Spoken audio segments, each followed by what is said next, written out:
ಶ್ರೀ ಶ್ರೀ ಸಚ್ಚಿದಾನಂದೇಂದ್ರ ಸರಸ್ವತಿ ಸ್ವಾಮಿಗಳವರ ಕರುಣಾ ಕಟಾಕ್ಷದಿಂದ ಪರಮಾರ್ಥ ಚಿಂತಾಮಣಿ ನೋಡೋದಕ್ಕೆ ಸಾಧ್ಯ ಆಗ್ತಾ ಇದೆ.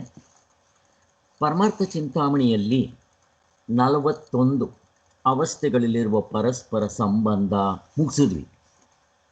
ಇವಾಗ ನಾವು 42ಕ್ಕೆ ಇವತ್ತು ಶುರು ಮಾಡಬೇಕಾಗಿದೆ. 42 ಪರಮಾರ್ಥ ಚಿಂತಾಮಣಿ. ಹೆಡ್ಡಿಂಗ್ ಏನಪ್ಪ ಅಂದರೆ, ಅವಸ್ಥೆಗಳು ಪರಸ್ಪರ ವಿಲಕ್ಷಣವಾದರೂ ಪರಸ್ಪರ ಭಿನ್ನವಲ್ಲ. 42 ಇದನ್ನು ಶುರು ಮಾಡಬೇಕಾಗಿದೆ. ನಾವು ಮುಂದಕ್ಕೆ ಹೋಗೋಕ್ಕೆ ಮೊದಲು ಹಿಂದೆ ಏನು ಹೇಳಿದ್ದೀವೋ ಒಂದು ಸಾರಿ ಮೇಲ್ಕೆ ಹಾಕ್ಕೊಂಡು ಮುಂದಕ್ಕೆ ಹೋಗೋಣ. ಸೊ 41 ಇದ್ರ ಹಿಂದೆ ಅವಸ್ಥೆಗಳಿಗೆ ಏನು ಸಂಬಂಧ ಇದೆ? ಯಾವ ಸಂಬಂಧನೂ ಇಲ್ಲ. ಯಾಕೆ? ಎಲ್ಲಿ ಬಹುವಚನ ಇರುತ್ತೋ, ಎಲ್ಲಿ ಪ್ಲೂರಾಲಿಟಿ ಇರುತ್ತೋ, ಎಲ್ಲಿ ಕಾಲ ದೇಶ ಕಾರ್ಯ ಕಾರಣ ಭಾವ ಅವಸ್ಥೆಯ ಒಳಗಡೆ ಇರುತ್ತೋ ಅದಕ್ಕೆ ಸಂಬಂಧ ಇರುತ್ತೆ. ಈಗ ಎಚ್ಚರದಲ್ಲಿ ಒಂದೇನೇ ಇರೋದು, ಅಲ್ಲಿ ದ್ವೈತ ಅಂತ ಕರಿತೀವಿ, ಡ್ಯೂಯಾಲಿಟಿಕ್ ಸ್ಟೇಟ್. ಒಂದಿಲ್ಲ, ಬೇಕಾದಷ್ಟಿದೆ. ಬೇಕಾದಷ್ಟು ಅಂದರೆ ಎಷ್ಟು? ಶಂಕರಾಚಾರ್ಯರ ಪ್ರಕಾರ ಹೋಲ್ಸೇಲ್ ಆದಿದೈವಿಕ, ಆದಿಭೌತಿಕ, ಆಧ್ಯಾತ್ಮಿಕ, ದೇಶ, ಆ ಮೂರಿದ್ರೆ ಸಾಕು. ವ್ಯವಹಾರ ಮಾಡಬೇಕಾದ್ರೆ ದೇಶ ಕಾಲ ಕಾರ್ಯ ಕಾರಣ ಭಾವ ಇರಬೇಕು. ಇದೆ. ಇಲ್ಲಿ ನೀವು ಸಂಬಂಧ ಹೇಳಿ ಒಪ್ಕೋಣ. ಆದರೆ ಅವಸ್ಥೆಗೆ ಸಂಬಂಧ ಇಲ್ಲ. ಯಾಕೆ? ಅವು ಮೂರಿಲ್ಲ, ಅಷ್ಟೇ ಬಂದಿರೋದು. ಯಾಕೆ ಮೂರಿಲ್ಲ? ಎಚ್ಚರ ಕನಸು ನಿದ್ದೆ 3 ಇದೆಯಲ್ವಾ? ತೋರಿಸಿ. ಈಗ ಎಚ್ಚರ ಇದೆ, ಕನಸು ನಿದ್ದೆ ತೋರಿಸಿ ನನಗೆ. ಇಲ್ಲ. ಕನಸಿದೆ, ಎಚ್ಚರ ನಿದ್ರೆ ತೋರಿಸಿ. ಇರೋದಿಲ್ಲ. ನಿದ್ದೆ ಇದೆ, ಎಚ್ಚರ ಕನಸು ಇರೋದಿಲ್ಲ. ಒಂದೇ ಇರೋದು. ಒಂದಿದ್ರೆ ನೀವು ಏನು ಸಂಬಂಧ ಹೇಳ್ತೀರ? ಹೇಳಕ್ಕೆ ಬರೋಲ್ಲ. ಚೆನ್ನಾಗಿ ಗೊತ್ತಿದೆ. ಮತ್ತೆ ನಾವು ಮತ್ತೆ ಕೇಳ್ತೀವಲ್ಲ, ಯಾಕೆ? ನಮ್ಗೆ ಇದ್ರ ಬಗ್ಗೆ ಶ್ರದ್ಧೆ ಬರೋದಿಲ್ಲ. ಯಾಕೆ ಅಂತಂದರೆ ನಮಗೆ ಎಚ್ಚರದ ಮೇಲೆ ಅಭಿಮಾನ, ಎಚ್ಚರಕ್ಕೆ ನಾವು ಕೊಟ್ಟಿರೋ ಇಂಪಾರ್ಟೆನ್ಸ್, ಎಚ್ಚರದ ದೃಷ್ಟಿಯಿಂದ ನಾವು ಎಲ್ಲವನ್ನೂ ಅಳತೆ ಮಾಡೋಕ್ಕೆ ಹೋಗ್ತೀವಿ. ನಮ್ಗೆ ಅದಕ್ಕೆ ಏನು ಸಂಬಂಧ ಇದೆ ಅಂತ ಕೇಳ್ತೀವಿ. ಏನು ಗಂಡ ಹೆಂಡತಿಗಿರೋ ಸಂಬಂಧ ಇರಬೇಕಾ? ತಂದೆ ತಾಯಿಗಳು ಮಕ್ಕಳಿಗಿರೋ ಸಂಬಂಧ ಹೇಳಬೇಕಾ? ಸ್ನೇಹಿತರಿಗಿರೋ ಸಂಬಂಧ ಹೇಳಬೇಕಾ? ಸ್ನೇಹಿತರು ಮತ್ತು ವೈರತ್ವಕ್ಕೆ ಇರೋ ಸಂಬಂಧ ಹೇಳಬೇಕಾ? ಏನು ಸಂಬಂಧ ಹೇಳ್ತೀರ? ಗಂಡಸು ಹೆಂಗಸಿಗಿರೋ ಸಂಬಂಧ ಹೇಳಕ್ಕೆ ಬರೋದು? ಯಾವ ಸಂಬಂಧನೂ ಹೇಳೋಕ್ಕೆ ಬರೋದಿಲ್ಲ. ಯಾಕೆ? ಎರಡಿಲ್ಲ ಇಲ್ಲಿ. ಇಷ್ಟು ನಮ್ಮ ವಿಚಾರ ಮಾಡಿದ್ದಾಯಿತು.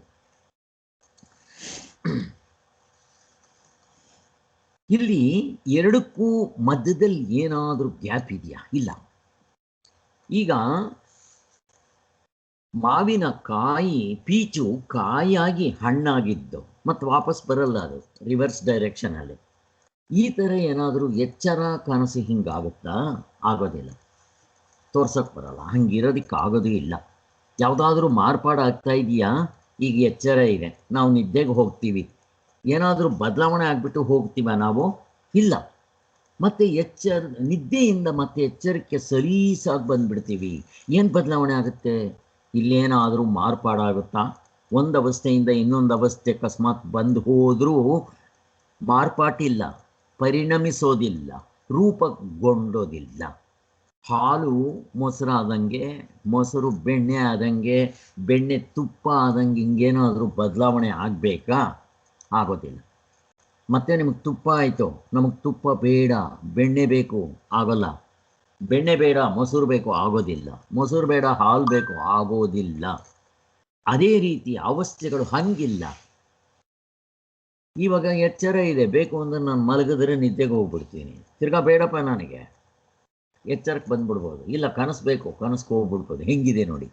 ಆದ್ದರಿಂದ ಈ ರೀತಿ ಪರಿಣಾಮ ಆಗೋದಲ್ಲ, ಅದು ಗೊತ್ತಾಯ್ತು.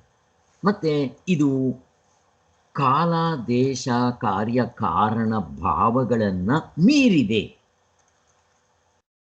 ಹಾಗಾದರೆ ನಮಗೆ ವ್ಯವಹಾರದಲ್ಲಿ ಎಚ್ಚರದಲ್ಲಿ ವಸ್ತುಗಳು ಜಾಸ್ತಿ ಇದೆ, ಸಂಬಂಧ ಇದೆ. ಹೌದು, ಕಾಲ ದೇಶ ಕಾರ್ಯ ಕಾರಣ ಭಾವ ಅವಸ್ಥೆಯ ಒಳಗಡೆ ಇದೆ. ಈಗ ನಾವು ವಿಚಾರ ಮಾಡ್ತಾ ಇರೋದು ಉಂಡೆಯಾಗಿ. ಅವಸ್ಥೆ ಎಚ್ಚರ ಕನಸು ಕಾಲ ದೇಶ ಕಾರ್ಯ ಕಾರಣ ಭಾವವನ್ನು ಮೀರಿದೆ. ಅವಸ್ಥೆಗಳು ಕಾಲದಲ್ಲಿಲ್ಲ, ದೇಶದಲ್ಲಿಲ್ಲ. ಅವಸ್ಥೆಯ ಒಳಗಡೆ ಕಾಲ ದೇಶ ಇದೆ, ಗೊತ್ತಿದೆ ನಮಗೆ. ಅದಕ್ಕೆ ಒಂದು ಎಕ್ಸಾಂಪಲ್ ಕೊಟ್ಟರು, ತುಂಬ ಚೆನ್ನಾಗಿತ್ತು. ಕಾಲಕ್ಕೆ ದೇಶಕ್ಕೆ. ಕಾಲಕ್ಕೆ ಏನು ಕೊಟ್ಟರು? ಬೆಳಿಗ್ಗೆ 7 ಗಂಟೆಗೆ ಜೋರಾಗಿ ಬಿರುಗಾಳಿ ಬಂತು, ಮಳೆ ಬಂತು. 8 ಗಂಟೆಗೆ ಮರಗಳೆಲ್ಲ ಉರುಳಿ 9 ಗಂಟೆ ಅಷ್ಟೊತ್ತಿಗೆ ಬೇರ್ ಸಮೇತ ಕಿತ್ಕೊಂಡು ಎಲ್ಲ ಬಿದ್ದೋಯ್ತು. ಒಂದೇ ಕಾಲ ಪ್ರವಾಹ ಇದೆ. ಮಧ್ಯಾಹ್ನ ನಾನು 3 ಗಂಟೆಗೆ ಮಲಗಿಕೊಂಡೆ. 3 ಗಂಟೆ ಮಲಗಿದ್ದೀನಿ. 3 ಗಂಟೆಯಲ್ಲಿ ಕನಸು ಬಿದ್ದಿದೆ. ಕನಸಿನಲ್ಲಿ 30 ವರ್ಷಗಳು ನಡೆದೋಗ್ಬಿಟ್ಟಿದೆ. ಸೊ ದೇಶ ಹೀಗೆ ಅಷ್ಟು ಬದಲಾವಣೆ ಆಗಿಬಿಟ್ಟಿದೆ. ಹೀಗೆ ಕಾಲ ದೇಶಗಳು ಅವಸ್ಥೆಯ ಒಳಗಡೆ ಇರುತ್ತೆ. ಅದರಿಂದ ನೀವು ಸಂಬಂಧ ಹೇಳ್ಬೋದು, ಆದರೆ ಇಲ್ಲಿ ಇವು ಕೇಳಕ್ಕೆ ಬರೋಲ್ಲ. ಹಾಗಾದರೆ ನಿಮ್ಮ ಪ್ರಕಾರ ಅವಸ್ಥೆಗಳನ್ನ ಏನಂತ ಕರಿತೀರ ಸ್ವಾಮಿ? ನಮ್ಮದರಲ್ಲಿ ಪರಮಾತ್ಮವು ನಮ್ಮ ನಿಜವಾದ ಸ್ವರೂಪವು ತೋರಿಕೊಳ್ಳುವ ಬಗೆ ಅಷ್ಟೇ. ಹಾಗೂ ಹಗ್ಗಕ್ಕೂ ಏನು ಸಂಬಂಧ ಇದೆ ಹೇಳಿ? ಏನೋ ಸಂಬಂಧ ಇದೆಯಾ? ಯಾಕೆ? ಎರಡಿಲ್ಲ ಅಲ್ಲಿ. ಇರದ ಹಗ್ಗ ತಪ್ಪಾಗಿ ನಾನು ಹಾವು ಅಂತ ಭ್ರಮೆ ಮಾಡ್ಕೊಂಡಿದ್ದೀನಿ. Wrong notion. ಇರೋದು ಬ್ರಹ್ಮ, ಪರಮಾತ್ಮನೇ. ನಾನು ತಪ್ಪಾಗಿ ಪ್ರಪಂಚ ಇವನ್ನೆಲ್ಲ ಅವಸ್ಥೆಗಳು ಹೀಗೆಲ್ಲ ನಾನು ಮಾಡ್ಕೊಂಡಿದ್ದೀನಿ. ಅದಕ್ಕೆ ಇಲ್ಲಿ 2 ಅಂತ ಬರೋದು. ಎರಡಿಲ್ಲ. ಹೇಗೆ ನೀವು ಹಗ್ಗನ ಕಂಡಿದ ತಕ್ಷಣ ಹಾವಿಲ್ಲವೋ, ಅಲ್ಲಿ ಕೆಲವರು ಹಾವು ಅಂತಾರೆ, ಕೆಲವರು ನೀರಿನ ಕೋಡಿ ಅಂತಾರೆ, ಕೆಲವರು ನೆಲದ ಬಿರುಕು ಅಂತಾರೆ. ಆವಾಗ ಏನಾಗುತ್ತೆ? ಏನು ಸಂಬಂಧ ಇದೆ? ಹಾವಿಗೂ ನೀರಿನ ಕೋಡಿಗೂ ನೆಲದ ಬಿರುಕುಗೆ ಏನೋ ಸಂಬಂಧ ಇದೆಯಾ? ಹಗ್ಗ ಅಂತ ಗೊತ್ತಾಯಿತು, ತೋರಿಸ್ರಪ್ಪ ನೀವು 3. ಇಲ್ಲ ಅಲ್ಲಿ. ಅದೇ ರೀತಿ ನೀವು ಪರಮಾತ್ಮದಲ್ಲಿ ನಿಂತರೆ ಎಚ್ಚರವೂ ಇಲ್ಲ, ಕನಸಿಲ್ಲ, ನಿದ್ದೆ ಇಲ್ಲ. ಫಸ್ಟ್ ಆಫ್ ಆಲ್ ಅವು 3 ಇಲ್ಲ, ಒಂದೇ. ಯಾಕೆ? ಎಚ್ಚರ ಇದ್ದಾಗ ಮಿಕ್ಕಿರೋದು 2 ಇರೋಲ್ಲ. ತತ್ವದಲ್ಲಿ ನಿಂತರೆ 1 ಇರೋದಿಲ್ಲ, ಹಾವು ಇರೋದಿಲ್ಲ. ಗೊತ್ತು ನಮಗೆ. ಆದ್ದರಿಂದ ಹೋಗಿ ಈ ಪರಮಾತ್ಮನು 3 ಅವಸ್ಥೆಗಳಲ್ಲೂ ಡಿವೈಡ್ ಆಗಿಬಿಟ್ಟು ಕಾಣಿಸ್ತಾನ? 33% ಇರ್ತಾನ? ಇಲ್ಲ. ಪೂರ್ತಿ ಇರ್ತಾನೆ. ಯಾಕೆ? 100% ಇರ್ತಾನ ಅವನು. ಯಾಕೆಂದರೆ ಒಂದು ಸಮಯಕ್ಕೆ ಒಂದೇ ತೋರೋದು, ಮಿಕ್ಕಿರೋದು 2 ತೋರೋದಿಲ್ಲ. ಅವಾಗ ಪೂರ್ತಿಯಾಗೆ ತೋರ್ತಾನೆ ಅಷ್ಟೇ. ಇದೊಂದು ಇಂಪಾರ್ಟೆಂಟು. ಇಷ್ಟು ನಾವು ಹಿಂದೆ ನೋಡಿದ್ದಾಯಿತು. ನಾವು ಇವಾಗ ಮುಂದಕ್ಕೆ ಹೋಗಬೇಕಾಗಿದೆ. 42 ಅವಸ್ಥೆಗಳು ಪರಸ್ಪರ ವಿಲಕ್ಷಣವಾದರೂ ಪರಸ್ಪರ ಭಿನ್ನವಲ್ಲ. ಎಲ್ಲ ಒಂದಕ್ಕೊಂದು ಸ್ವಲ್ಪ ಕನೆಕ್ಷನ್. ಇದು ಪಾಠಗಳಲ್ಲಿ ಒಂದೇ ಸ್ವಲ್ಪ ಇದಕ್ಕೆ ಕನೆಕ್ಷನ್ ಇದ್ದೇ ಇರುತ್ತೆ ನೋಡಿ. ಅವಸ್ಥೆಗಳು ಪರಸ್ಪರ ವಿಲಕ್ಷಣವಾದರು. ಅವು ಪರಸ್ಪರ ವಿಲಕ್ಷಣ, ಆದರೆ ಪರಸ್ಪರ ಭಿನ್ನವಲ್ಲ. ವಿಲಕ್ಷಣ ಅಂದರೆ ಏನು ಅಂತಂದರೆ, ನನಗೆ ಹಗ್ಗ ಗೊತ್ತಾಗದೇ ಇದ್ದಾಗ ಅವು ವಿಲಕ್ಷಣವಾಗಿ ಕಾಣುತ್ತೆ. ಹಾವನ್ನ ನಾನು ಒಬ್ಬ ಹಾವು ಅನ್ಕೊತಾನೆ, ಇನ್ನೊಬ್ಬ ಏನು ಅನ್ಕೊತಾನೆ? ನೀರಿನ ಕೋಡಿ ಅಂತಾನೆ, ಇನ್ನೊಬ್ಬ ನೆಲದ ಬಿರುಕು ಅನ್ಕೊತಾನೆ. ಇವು ವಿಲಕ್ಷಣ. ಹೋಗಲಿ, ಅವು ಪರಸ್ಪರ ಭಿನ್ನವಾಗಿರುತ್ತಾ? ಅದು ಅದರ ಒರಿಜಿನಾಲಿಟಿ ಹಗ್ಗ ಅಂತ ಗೊತ್ತಾದ ಮೇಲೆ ಅಲ್ಲಿ ಭಿನ್ನತ್ವ ಇಲ್ಲ, ಹಗ್ಗವೇ ಇರೋದು. ನೀವು ಹಾವು ಅಂದ್ಕೊಂಡು ಟಾರ್ಚ್ ಹಾಕಿ ನೋಡಿ, ಹಗ್ಗವೇ. ಅಲ್ಲಿ ಭೇದ ಇಲ್ಲ, ಹಗ್ಗವೇ. ನೀವು ನೀರಿನ ಕೋಡಿ ಅಂತ ಅಂದ್ಕೊಂಡು ಟಾರ್ಚ್ ಹಾಕಿ ನೋಡಿ, ಹಗ್ಗ. ಮತ್ತು ನೆಲದ ಬಿರುಕು ಅಂದ್ಕೊಂಡು ನೀವು ಟಾರ್ಚ್ ಹಾಕಿ ನೋಡಿ, ಹಗ್ಗ. ಹಾಗೆ ಅವಸ್ಥೆಗಳು ನೋಡೋದಕ್ಕೆ 3 ಅವಸ್ಥೆಗಳು ವಿಲಕ್ಷಣವಾಗಿ ಕಾಣುತ್ತೆ. ಯಾಕೆ? ಎಚ್ಚರ ಇದ್ದಂಗೆ ಕನಸಿಲ್ಲ, ಕನಸಿದ್ದಂಗೆ ನಿದ್ದೆ ಇಲ್ಲ. ಎಚ್ಚರದ ಇದರಲ್ಲಿ ಮೂಟೆ ಕಟ್ಬಿಡ್ತೀವಿ, ಇದ್ರದ್ದು ಅಲ್ಲಿಗೆ ಬರಲ್ಲ, ಅದು ಇಲ್ಲಿಗೆ ಬರಲ್ಲ, ಎಲ್ಲ ಗೊತ್ತು. ನಿದ್ದೆಯಲ್ಲಂತೂ ಯಾವುದೂ ಇಲ್ಲ, ವಿಲಕ್ಷಣವಾಗಿ ಕಾಣುತ್ತೆ. ಆದರೆ ಅವು ಭಿನ್ನವಾಗಿದೆಯಾ? ಇಲ್ಲ. ನೀವು ಪರಮಾತ್ಮನ ಕಂಡುಕೊಳ್ಳಿ, ಆದರೆ ಪರಮಾತ್ಮನೇ ಹೀಗೆ ತೋರ್ತಾ ಇರೋದು. ಅದು ಬೇರೆ ಅಲ್ಲ. ನಾನು ಪರಮಾತ್ಮನನ್ನೇ ಎಚ್ಚರ ಅಂದ್ಕೊಂಡೆ, ಪರಮಾತ್ಮನನ್ನೇ ಕನಸು ಅಂದ್ಕೊಂಡೆ, ಪರಮಾತ್ಮನನ್ನೇ ನಿದ್ದೆ ಅಂದ್ಕೊಂಡೆ. ಹಗ್ಗವನ್ನೇ ಹಾವು, ನೆಲದ ಕೋಡಿ, ನೀರಿನ ಕೋಡಿ, ನೆಲದ ಬಿರುಕು ಅಂದ್ಕೊಂಡೆ ಅಷ್ಟೇ. ಅಲ್ಲಿ ಹೆಚ್ಚು ಕಡಿಮೆ ಇಲ್ಲ. ಮತ್ತಿನ್ನೊಂದು ಒಂದಕ್ಕೊಂದು ಸಂಬಂಧ ಇಲ್ಲ ಮೂರಕ್ಕೂ. ಈಗ ಮತ್ತೊಂದು ತೀರ್ಮಾನ ಇದರಿಂದ ತಾನೇ ಹೊರಡುತ್ತೆ. ಏನದು? ಅವಸ್ಥೆಗಳು ಮೂರೆಂಬುದು ಒಂದು ಬಗೆಯ ಎಚ್ಚರದ ದೃಷ್ಟಿಯ ಸೋಂಕಿನಿಂದ ಆಗಿರುವ ತಪ್ಪು ತಿಳುವಳಿಕೆ. ನಾವು ಕೌಂಟ್ ಮಾಡ್ತೀವಲ್ಲ, ಏನು ಸ್ವಾಮಿ ಬೆಳಗ್ಗೆ 24 ಗಂಟೆಯಲ್ಲಿ ಎಷ್ಟಾಗುತ್ತೆ? ಎಚ್ಚರ, ಕನಸು, ನಿದ್ದೆ ಮೂರು ಕೌಂಟ್ ಮಾಡ್ತೀವಲ್ವ? ಯಾತಕ್ಕೆ? ಎಚ್ಚರದ ದೃಷ್ಟಿಯ ಅಭಿಮಾನ. ಎಚ್ಚರದ ದೃಷ್ಟಿಯಲ್ಲಿ ನಮ್ಮ ಕೌಂಟ್ ಮಾಡಿ ರೂಢಿಯಾಗಿದೆ. ನೀವು ಕೌಂಟ್ ಮಾಡಬೇಕಾದ್ರೆ ಅದು ಒಂದೇ ಕಾಲದಲ್ಲಿರಬೇಕು, ಸೇಮ್ ಕಾಲದ ಪ್ರವಾಹ ಹರಿತಾ ಇರಬೇಕು, ಒಂದೇ ದೇಶದಲ್ಲಿರಬೇಕು, ಆವಾಗ ಕೌಂಟ್ ಮಾಡ್ಬೋದು. ಇಲ್ಲದಿದ್ರೆ ಕೌಂಟ್ ಮಾಡೋಕ್ಕೆ ಬರಲ್ಲ. ಯಾಕೆ? ಈ ಕಾಲ ದೇಶ ಅವಸ್ಥೆ ಒಳಗಡೆ ಇದೆ. ಹಿಂದೆ ಎಲ್ಲ ನೋಡಿದ್ವಿ. ಎಂದ ಮೇಲೆ ಕೊಟ್ಟಿರುವ ಯುಕ್ತಿಗಳು ನಿರ್ಣಯವಾಗುತ್ತದೆ. ಹೀಗಿರುವಾಗ ಅವಸ್ಥೆಗಳಿಗೆ ಸಂಖ್ಯೆ ಹೇಗೆ ತಟ್ಟುತ್ತೆ? ಅವಸ್ಥೆಗಳನ್ನ ಕೌಂಟ್ ಮಾಡಿ. ಎಚ್ಚರ 1, ಕನಸು 2, ನಿದ್ದೆ 3 ಆಯಿತು. ಈಗ ಎಚ್ಚರ ತೋರಿಸ್ತೀರ, ಕನಸು ನಿದ್ದೆ ತೋರಿಸಿ ಇರಲ್ಲ. ಮತ್ತು ಕೌಂಟ್ ಹೆಂಗೆ ಮಾಡ್ತೀರಾ? ಮಾಡೋಕ್ಕೆ ಬರಲ್ಲ. ಅದಕ್ಕೆ ಒಂದೇ ಇರೋದು, ಆಮೇಲೆ ಒಂದು ಇರೋದಿಲ್ಲ, ಅದು ಹೋಗ್ಬಿಡುತ್ತೆ. ಸಂಖ್ಯೆ ಎಂಬುದು 1, 2ರಲ್ಲಿ ಒಂದರ ಪಕ್ಕದಲ್ಲಿ ಒಂದು ಇರಬಹುದಾದ ವಸ್ತುಗಳಾಗಿರುತ್ತೆ. ನೀವು 2 ಅಂತ ಕೌಂಟ್ ಮಾಡಬೇಕಾದ್ರೆ ಅಲ್ಲಿ 2 ವಸ್ತುಗಳು ಇರಬೇಕಲ್ಲಿ. ಈಗ ನೀವು ಇಲ್ಲಿ ಇಷ್ಟು ಜನ ಇದ್ದೀರಾ, ನಾನು ಕೌಂಟ್ ಮಾಡಬೇಕಾದ್ರೆ 1, 2, 3, 4, 5 ಅಂತೆಲ್ಲ ಕೌಂಟ್ ಮಾಡ್ತೀನಿ. ಅಷ್ಟು ಜನನೂ ಇರ್ತಾರಲ್ಲಿ. ಈಗ ಆ 2ಕ್ಕೂ ಮಧ್ಯೆ ಗ್ಯಾಪ್ ಇರುತ್ತೆ. ನೀವೇ ಬೇರೆ ದೇಶ, ಅವರೇ ಬೇರೆ ದೇಶ, ನೀವಿರೋ ಕಾಲ ಬೇರೆ, ಅವರಿರೋ ಕಾಲ ಬೇರೆ. ಹೀಗೆ ನೋಡಿ ಎಷ್ಟು ಅಲ್ಲಿ ಎಲ್ಲಿ 2 ಬರುತ್ತೋ ಅಲ್ಲಿ ಕಾಲ ದೇಶ ಎಲ್ಲ ಬಂದ್ಬಿಡುತ್ತೆ.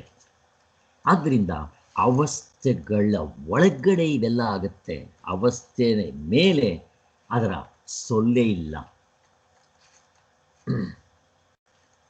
ಸಂಖ್ಯೆ ಎಂಬುದು ಒಂದೇ ಎಡೆಯಲ್ಲಿ ಒಂದರ ಪಕ್ಕದಲ್ಲೊಂದು ಇರಬಹುದಾದ ವಸ್ತುಗಳಾಗಲಿ, ಒಂದೇ ಕಾಲದಲ್ಲಿ ಒಂದಾಗುತ್ತಲೊಂದು ನಡೆಯಬಹುದಾದ ಘಟನೆಗಳಾಗಲಿ ಸೇರತಕ್ಕ ಧರ್ಮವಾಗಿರುತ್ತೆ.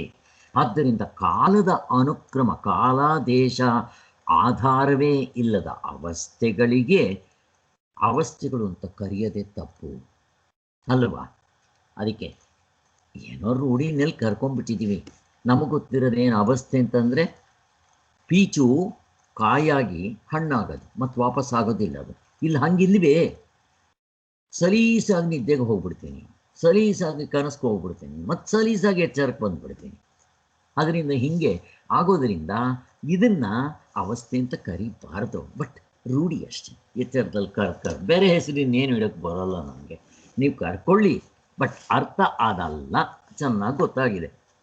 ಇನ್ನೂ ಒಂದು ಅವಸ್ಥೆ ಅಂತ ನೀವು ಕೌಂಟ್ ಮಾಡಬೇಕಾದ್ರೆ, ಫಾರ್ ಎಕ್ಸಾಂಪಲ್ ಎಚ್ಚರದಲ್ಲಿ ಯಾವುದಾದ್ರೂ ಕೌಂಟ್ ಮಾಡಬೇಕಾದ್ರೆ ಆ ವಸ್ತು ಇದೆ ಅಂತ ಹೇಳಬೇಕಾದ್ರೆ ನೀವು ಈ ವೈಶೇಷಿಕರು ಹೇಳ್ತಾರೆ, ದ್ರವ್ಯ, ಗುಣ, ಕರ್ಮ, ಸಾಮಾನ್ಯ, ವಿಶೇಷ, ಅಭಾವ ಹಿಂಗೆಲ್ಲ ಹೇಳ್ತಾರೆ. ದ್ರವ್ಯ ಅಂತಂದರೆ ವಸ್ತು. ಈ ಉದಾಹರಣೆಗೆ ಒಂದು ನಿಂಬೆ ಹಣ್ಣಿದೆ, ಅದು ದ್ರವ್ಯ ವಸ್ತು. ಈಗ ಅದರಲ್ಲಿ ಗುಣ ಏನು? ಅದರಲ್ಲಿ ಹುಳಿ ಇರುತ್ತೆ ಗುಣ, ಅಥವಾ ಅದರ ಬಣ್ಣ ಹಳದಿ ಬಣ್ಣ ಇರುತ್ತೆ. ಕರ್ಮ ಏನು? ಹುಳಿ. ಅದನ್ನು ನೀವು ಜ್ಯೂಸ್ ಗೀಸ್ ಮಾಡಿ ಹುಳಿ ಆಗುತ್ತೆ, ಯಾವುದಕ್ಕಾದರೂ ಹಾಕಿ ಹುಳಿ ಬರುತ್ತೆ, ಅದರ ಕರ್ಮ ಅಲ್ವಾ? ಸಾಮಾನ್ಯ ಏನು? ನಿಂಬೆಹಣ್ಣು ಅನ್ನೋದು ಸಾಮಾನ್ಯ. ವಿಶೇಷ ಅಂತಂದರೆ ಏನು? ಗಜನಿಂಬೆ ಅಂತ ಬರುತ್ತೆ, ಇಷ್ಟು ದಪ್ಪ ಇರುತ್ತೆ ಅದು, ಅದರ ಚರ್ಮ ರಫ್ ಆಗಿರುತ್ತೆ. ನಿಂಬೆಹಣ್ಣು ತುಂಬ ಸ್ಮೂತಾಗಿರುತ್ತೆ, ಚಿಕ್ಕದಾಗಿರುತ್ತೆ. ಹಾಗೆ ಗಜನಿಂಬೆ ಅಂತಂದರೆ ಒಳ್ಳೆ ಚೆಂಡಿದ್ದಂಗೆ ಇರುತ್ತೆ. ಇದು ನಿಂಬೆಹಣ್ಣು ಇಷ್ಟೇ ಇರೋದು. ಹಾಗೆ ನೋಡಿ, ಸಾಮಾನ್ಯ, ವಿಶೇಷ, ಹಾಗೆ. ಮತ್ತು ಇವೆಲ್ಲದರಲ್ಲೂ ಒಂದು ಕಾಮನ್ ಫ್ಯಾಕ್ಟರ್ ಇರುತ್ತೆ, ವಸ್ತು ಇದೆ. ಹಾಗೆ ಆದ್ದರಿಂದ ವ್ಯವಹಾರದಲ್ಲಿ ನಡಿಬೇಕಾದ್ರೆ ಇವು ಸಹಜ. ಅದರಿಂದ ಇದನ್ನು ಕೌಂಟ್ ಮಾಡ್ಬೋದು ನಾನು. ಯಾಕೆ? ನಿಂಬೆಹಣ್ಣು ಒಂದಲ್ಲ, ಒಂದು ಮರದಲ್ಲಿ ಒಂದು 50 100 ಬಿಡುತ್ತೆ. ಮೊನ್ನೆ ನಮ್ಮ ಮಗಳ ಮನೆಯಲ್ಲೂ ಸ್ವಲ್ಪ ದೊಡ್ಡ ನಿಂಬೆಕಾಯಿ ಅದು ಅಲ್ಲೆಲ್ಲ ಬಿಟ್ಟಿತ್ತು. ಅರ್ಧ ಗಂಟೆ ಹಿಡಿತು. ಎಲ್ಲ ಮುಳ್ಳುಗಳಿರುತ್ತೆ ಅದರಲ್ಲಿ. ಅದನ್ನು ಕಿತ್ಕೊಂಡು ಉಪ್ಪಿನಕಾಯಿ ಹಾಕೋದಕ್ಕೋಸ್ಕರ ಆಯಿತು. ಹಾಗೆ ಈ ವಿಭಾಗವನ್ನಾಗಲಿ ದ್ರವ್ಯಗುಣ ಕರ್ಮಗಳಿಗೆ ಒಂದಕ್ಕೊಂದೇ ಸಾಮಾನ್ಯ ವಿಶೇಷ ಅಭಾವವನ್ನಾಗಲಿ ಯಾವುದರಿಂದಾದರೂ ಸಂಬಂಧವನ್ನಾಗಲಿ ಕಲ್ಪಿಸೋದಕ್ಕೆ ಎಚ್ಚರದಲ್ಲಿ ನಾವು ಕಾಣುವ ಹೊಂದಾಣಿಕೆ ಹೊಂದಿಕೊಳ್ಳುತ್ತೆ. ಆದರೆ ನಾವು ಆಡುವ ಈ ಭಾಷೆಯೆಲ್ಲ ಎಚ್ಚರದಲ್ಲಿ ನಡೆಯುತ್ತೆ. ಇವೆಲ್ಲ ಎಚ್ಚರಕ್ಕೆ ಹೊಂದುತ್ತೆ. ಇದೇ ಭಾಷೆಯನ್ನು ನಾವು ಎಚ್ಚರವನ್ನು ಮೀರಿ ಅನುಭವಿಸುವುದಕ್ಕೆ ಉಪಯೋಗಿಸಿ ಅದರ ಅಕ್ಷಾರ್ಥವನ್ನೇ ಇಟ್ಕೊಳ್ಬೇಕೆಂದು ಹಠ ಹಿಡಿಯುವುದು ಹೊಂದೋದಿಲ್ಲ. ಅವಸ್ಥೆಗಳಿಗೆ ಹಿಂಗೆ ಮಾಡೋಕ್ಕೆ ಬರಲ್ಲ. ಯಾಕೆ ಅಂತಂದರೆ ದೇಶ ಕಾಲ ಇವೆಲ್ಲ ಅಥವಾ ಈ ದ್ರವ್ಯ ಗುಣ ಕರ್ಮ ಎಲ್ಲ ಅವಸ್ಥೆ ಒಳಗಡೆ ಇರೋದು. ಅವಸ್ಥೆಗಳು ಇವುಗಳನ್ನ ಮೀರಿರುತ್ತೆ. ಅದಕ್ಕೆ ಇದನ್ನು ನೀವು ಅವಸ್ಥೆಗಳಿಗೆ ಹೇಳಕ್ಕೆ ಬರೋಲ್ಲ. ಅವಸ್ಥೆಗಳ ಆತ್ಮ ಅಲ್ಲ, ಅವಸ್ಥೆಗಳನ್ನು ಮೀರಿರೋದು ಆತ್ಮ. ಅವಸ್ಥೆಗಳಿಗೆ ಹೇಳಕ್ಕೆ ಬರದೇ ಇದ್ಮೇಲೆ ಇನ್ನು ಆತ್ಮನಿಗೆ ತಗೊಂಡೋಗಿ ಎಲ್ಲಿ ಹೊಂದಿಸ್ತೀರ? ಇದನ್ನು ವೈಶೇಷಿಕರು ಆತ್ಮನ ಗುಣಗಳು ಅಂತ ತಗೊಂಬಂದು ಹೋಲಿಸ್ತಾರೆ. ಎಲ್ಲಿ ಸಿಗುತ್ತೆ ಇವ್ರಿಗೆ ಆತ್ಮ? ಅದೇ ಬಂದಿದ್ದು ಕಷ್ಟ. ಯಾಕೆ? ಎಚ್ಚರಕ್ಕೆ ಇಂಪಾರ್ಟೆನ್ಸ್ ಕೊಟ್ಟರು, ಮನಸ್ಸಿನ ತರ್ಕವನ್ನು ಹಿಡ್ಕೊಂಡ್ರು. ಇದು ಇಂಟೆಲೆಕ್ಚುಯಲ್ ಜಗ್ಲರಿ ಅಂತಾರೆ. ಅದಕ್ಕೆ ಇವರು ಸಿಗಲಿಲ್ಲ. ಇದೇನಿದ್ರೂ ಅನಾತ್ಮಕ್ಕಾಗುತ್ತೆ. ಎಚ್ಚರದ ಒಳಗಡೆ, ಅವಸ್ಥೆಯ ಒಳಗಡೆ ಇರೋದಕ್ಕೆ ಹೊಂದುತ್ತೆ ಹೊರತು ಬೇರೆದಕ್ಕಾಗೋದಿಲ್ಲ. ಇದು ಇದನ್ನೇ ತಗೊಂಬಂದವರು ಅವಸ್ಥೆಗಳಿಗೂ ಹೋಲ್ಸಕ್ಕೆ ಹೋಗ್ತಾರೆ, ಆಗ್ತಾ ಇಲ್ಲ. ಕೌಂಟ್ ಮಾಡೋಕ್ಕೆ ಹೋಗ್ತಾರೆ, ಆಗೋದಿಲ್ಲ. ಕಲ್ಪಿಸುವುದಕ್ಕೆ ಆಗುವುದಿಲ್ಲ ಅಂತ ಹೇಳುವುದು ಈ ಸೂಕ್ಷ್ಮ ಗೊತ್ತಿಲ್ಲ ಅವರಿಗೆ. ಅದಕ್ಕೋಸ್ಕರನೇ ದ್ರವ್ಯ ಗುಣ ಕರ್ಮ ಸಾಮಾನ್ಯ ವಿಶೇಷ ಸಮವಾಯ ಭಾವ ಅಂತ 7ನ ಇಟ್ಕೊಂಡು ಈ ತಾರ್ಕಿಕರು ಹೇಳ್ತಾ ಇರ್ತಾರೆ. ಅದು ಎಚ್ಚರದ ಬುದ್ಧಿ. ಅದು ಈ ಎಚ್ಚರದ ಬುದ್ಧಿಗೆ ಸಂಬಂಧ ಜ್ಞಾನವಿಲ್ಲದೆ ಯಾವುದನ್ನೂ ಅರಿಯೋದಕ್ಕೆ ಬರೋದಿಲ್ಲ. ಎಚ್ಚರದಲ್ಲಿ ಬುದ್ಧಿ ಇದೆಯಲ್ವಾ, ಅದಕ್ಕೆ ಈ ರೀತಿ ಕನೆಕ್ಷನ್ ಇಲ್ಲದೆ ಇದ್ದರೆ ಹೇಳೋಕ್ಕೆ ಬರೋಲ್ಲ. ಇವಾಗ ಉದಾಹರಣೆಗೆ ನಾನಿದ್ದೀನಿ ಅಂತ ಅನ್ನಿ. ಹೇಳಿದ ತಕ್ಷಣ ಯಾವ ದೇಶದಲ್ಲಿದ್ದೀರಾ, ನಿಮ್ಮ ಹೆಸರೇನು ಕೇಳ್ತಾರವರು. ಹೆಸರು ಹೇಳಿ. ಏನು ಓದಿದ್ದೀರಾ, ಯಾವ ಊರು ಹೇಳಿದ್ವಿ, ಇಂಡಿಯಾ ಅಂತ ಹೇಳಬೇಕು. ಯಾವ ಕಾಲದಲ್ಲಿ ಹುಟ್ಟಿದ್ರಿ ಎಲ್ಲ ಬಂದ್ಬಿಡುತ್ತೆ, ಹಿಸ್ಟ್ರಿ ಬಂದ್ಬಿಡುತ್ತೆ. ಅವಸ್ಥೆಗೆ ಏನು ಹೇಳ್ತೀರಾ? ಹಾಗೆ ಹೇಳಕ್ಕೆ ಬರೋಲ್ಲ ಅವಸ್ಥೆಗೆ. ಯಾಕೆ? ಇರೋದೇ ಒಂದು, ಅದರ ಪಕ್ಕದಲ್ಲಿ ಇನ್ನೊಂದು ಏನಿದೆ ಅಲ್ಲಿ ಹೇಳೋದಕ್ಕೆ ಇಲ್ಲ. ಅವಸ್ಥೆ ಯಾವಾಗ ಹುಟ್ಟು ಕೇಳೋಕ್ಕೆ ಆಗೋದಿಲ್ಲ. ಅವಸ್ಥೆ ಯಾವಾಗ ಹುಟ್ಟಿತು ಅಂತಲೇ ಕೇಳಕ್ಕೆ ಬರೋಲ್ಲ. ಅವಸ್ಥೆಗೆ ಇಷ್ಟು ರಾಮಾಯಣ ಇರಬೇಕಾದ್ರೆ ಅವಸ್ಥೆಯನ್ನು ಮೀರಿರುವಂಥ ಪರಮಾತ್ಮ ಎಲ್ಲಿದ್ದಾನೆ? ಎಲ್ಲಿಲ್ಲ ಹೇಳ್ರಿ. ಆಮೇಲೆ ಎಲ್ಲಿದ್ದಾನೆ ಕೇಳಿರಂತೆ. ಮತ್ತು ಎಲ್ಲಿಂದ ಹುಟ್ಟ ಆತ್ಮ? ಪರಮಾತ್ಮ ಯಾರಿಂದ ಹುಟ್ಟ? ಅವನಿಂದ ಎಲ್ಲ ಹುಟ್ಟದ್ರಿ. ಅವನು ಎಲ್ಲಿಂದ ಹುಟ್ಟಾನೆ? ಹೀಗೆ ಯಾವ ಬೆಳಕಿನಿಂದ ನೋಡಿದ್ರಿ? ಚೇಚೆ, ಅವನ ಬೆಳಕಿನಿಂದನೇ ಸೂರ್ಯ ಕೂಡ ಬೆಳಗೋದು. ಹಿಂಗೆ ಬರುತ್ತೆ ನೋಡಿ ಎಲ್ಲ. ಯಾಕೆಂದರೆ ಅವನೇ ಆಧಾರ. ಹಾಗಿರುತ್ತೆ ಅಲ್ಲಿ. ಅವನಲ್ಲಿ ಕಾಲ ದೇಶ ಕಾರ್ಯ ಕಾರಣ ಭಾವ ಎರಡು ಕ್ವಶ್ಚನ್ ಇಲ್ಲ. ಅದ್ವೈತ ಅದು. ಇದೇನು ನಂಬ್ಕೋಬೇಕಾ? ನಿದ್ದೆಯಲ್ಲಿದ್ದಾಗ ಪ್ರತಿಯೊಬ್ಬರ ಅನುಭವ ಇದೆಯೋ ಇಲ್ವೋ? ಅಲ್ಲಿ ನಾನು ನೀನು ತೋರಿಸಿ, ನಿದ್ದೆಯಲ್ಲಿ ತೋರ್ಸೋಕ್ಕೆ ಬರೋಲ್ಲ. ಯಾಕೆ? ಅಲ್ಲಿ ಎರಡು ಇಲ್ಲ. ಅದಕ್ಕೆ ಅಲ್ಲಿ ಭಯ ಇಲ್ಲ, ದ್ವೇಷ ಇಲ್ಲ, ರಾಗದ್ವೇಷಗಳಿಲ್ಲ, ಕೋಪ ತಾಪಗಳಿಲ್ಲ, ದುಃಖ ಇಲ್ಲ. ಸುಖ ದುಃಖ ಎರಡು ಕೌಂಟ್ ಮಾಡ್ತೀರ, ಅಲ್ಲಿ ದುಃಖವೇ ಇಲ್ಲ. ಮತ್ತೇನಿರೋದು? ಬರೀ ಆನಂದ. ಹೆಂಗಿದೆ ನೋಡಿ. ಅದು ಕೂಡ ಅಧ್ಯಾರೋಪ. ಆಮೇಲೆ ಅದನ್ನು ತೋರಿಸ್ತಾರೆ, ಇರಲಿ. ಆದ್ದರಿಂದ ಬರಿಯ ಎಚ್ಚರದ ದೃಷ್ಟಿಯನ್ನೇ ಲೆಕ್ಕ ಹಿಡಿದವರಿಗೆ ಇವೆಲ್ಲ ಅವಸ್ಥೆಯನ್ನು ವಿಷಯವಾಗಿ ಮಾಡಿಕೊಂಡು ನೋಡುವ ಅನುಭವ ಹೊಂದಿದೆ. ಈಗ ಅವಸ್ಥೆ ವಿಷಯನೋ ವಿಷಯನೋ, ಆಬ್ಜೆಕ್ಟೋ ಸಬ್ಜೆಕ್ಟೋ ಅಂತ ಪ್ರಶ್ನೆ. ಅವಸ್ಥೆ ಒಂದೇ ಇರಲಿ, ಅದು ಆಬ್ಜೆಕ್ಟಾ ಸಬ್ಜೆಕ್ಟಾ ಪ್ರಶ್ನೆ. ಸೊ ಅವಸ್ಥೆ ಆಬ್ಜೆಕ್ಟ್ ಅಷ್ಟೇ. ಅವಸ್ಥೆ ಕೂಡ ಆಬ್ಜೆಕ್ಟ್, ಸಬ್ಜೆಕ್ಟ್ ಅಲ್ಲ. ಯಾಕೆ? ನನಗೆ ಗೊತ್ತಾಗ್ತಾ ಇದೆ ಇವಾಗ ಎಚ್ಚರ ಇದೆ ಅಂತ. ಯಾರಿಗೆ ಗೊತ್ತಾಯಿತು? ಈ ಮುಷ್ಟಿ ಮೊರೆಗಲ್ಲ. ಇದರ ಹಿಂದೆಗಡೆ ಇದ್ದಾನೆ ಇವರ ಅಪ್ಪ, ಅವನಿಗೆ. ಅದರಿಂದ ಅವನು ಯಾರು ಗೊತ್ತಾಯಿತೋ ಅವನು ಸಾಕ್ಷಿ. ಇದು ಕೂಡ ಹೀಗೆ ನನಗೆ ಗೊತ್ತಾಗ್ತಾ ಇದೆ. ನನ್ನ ಐಪ್ಯಾಡ್, ನನ್ನ ಮೊಬೈಲ್ ನನಗೆ ಗೊತ್ತಾಗ್ತಾ ಇದೆ.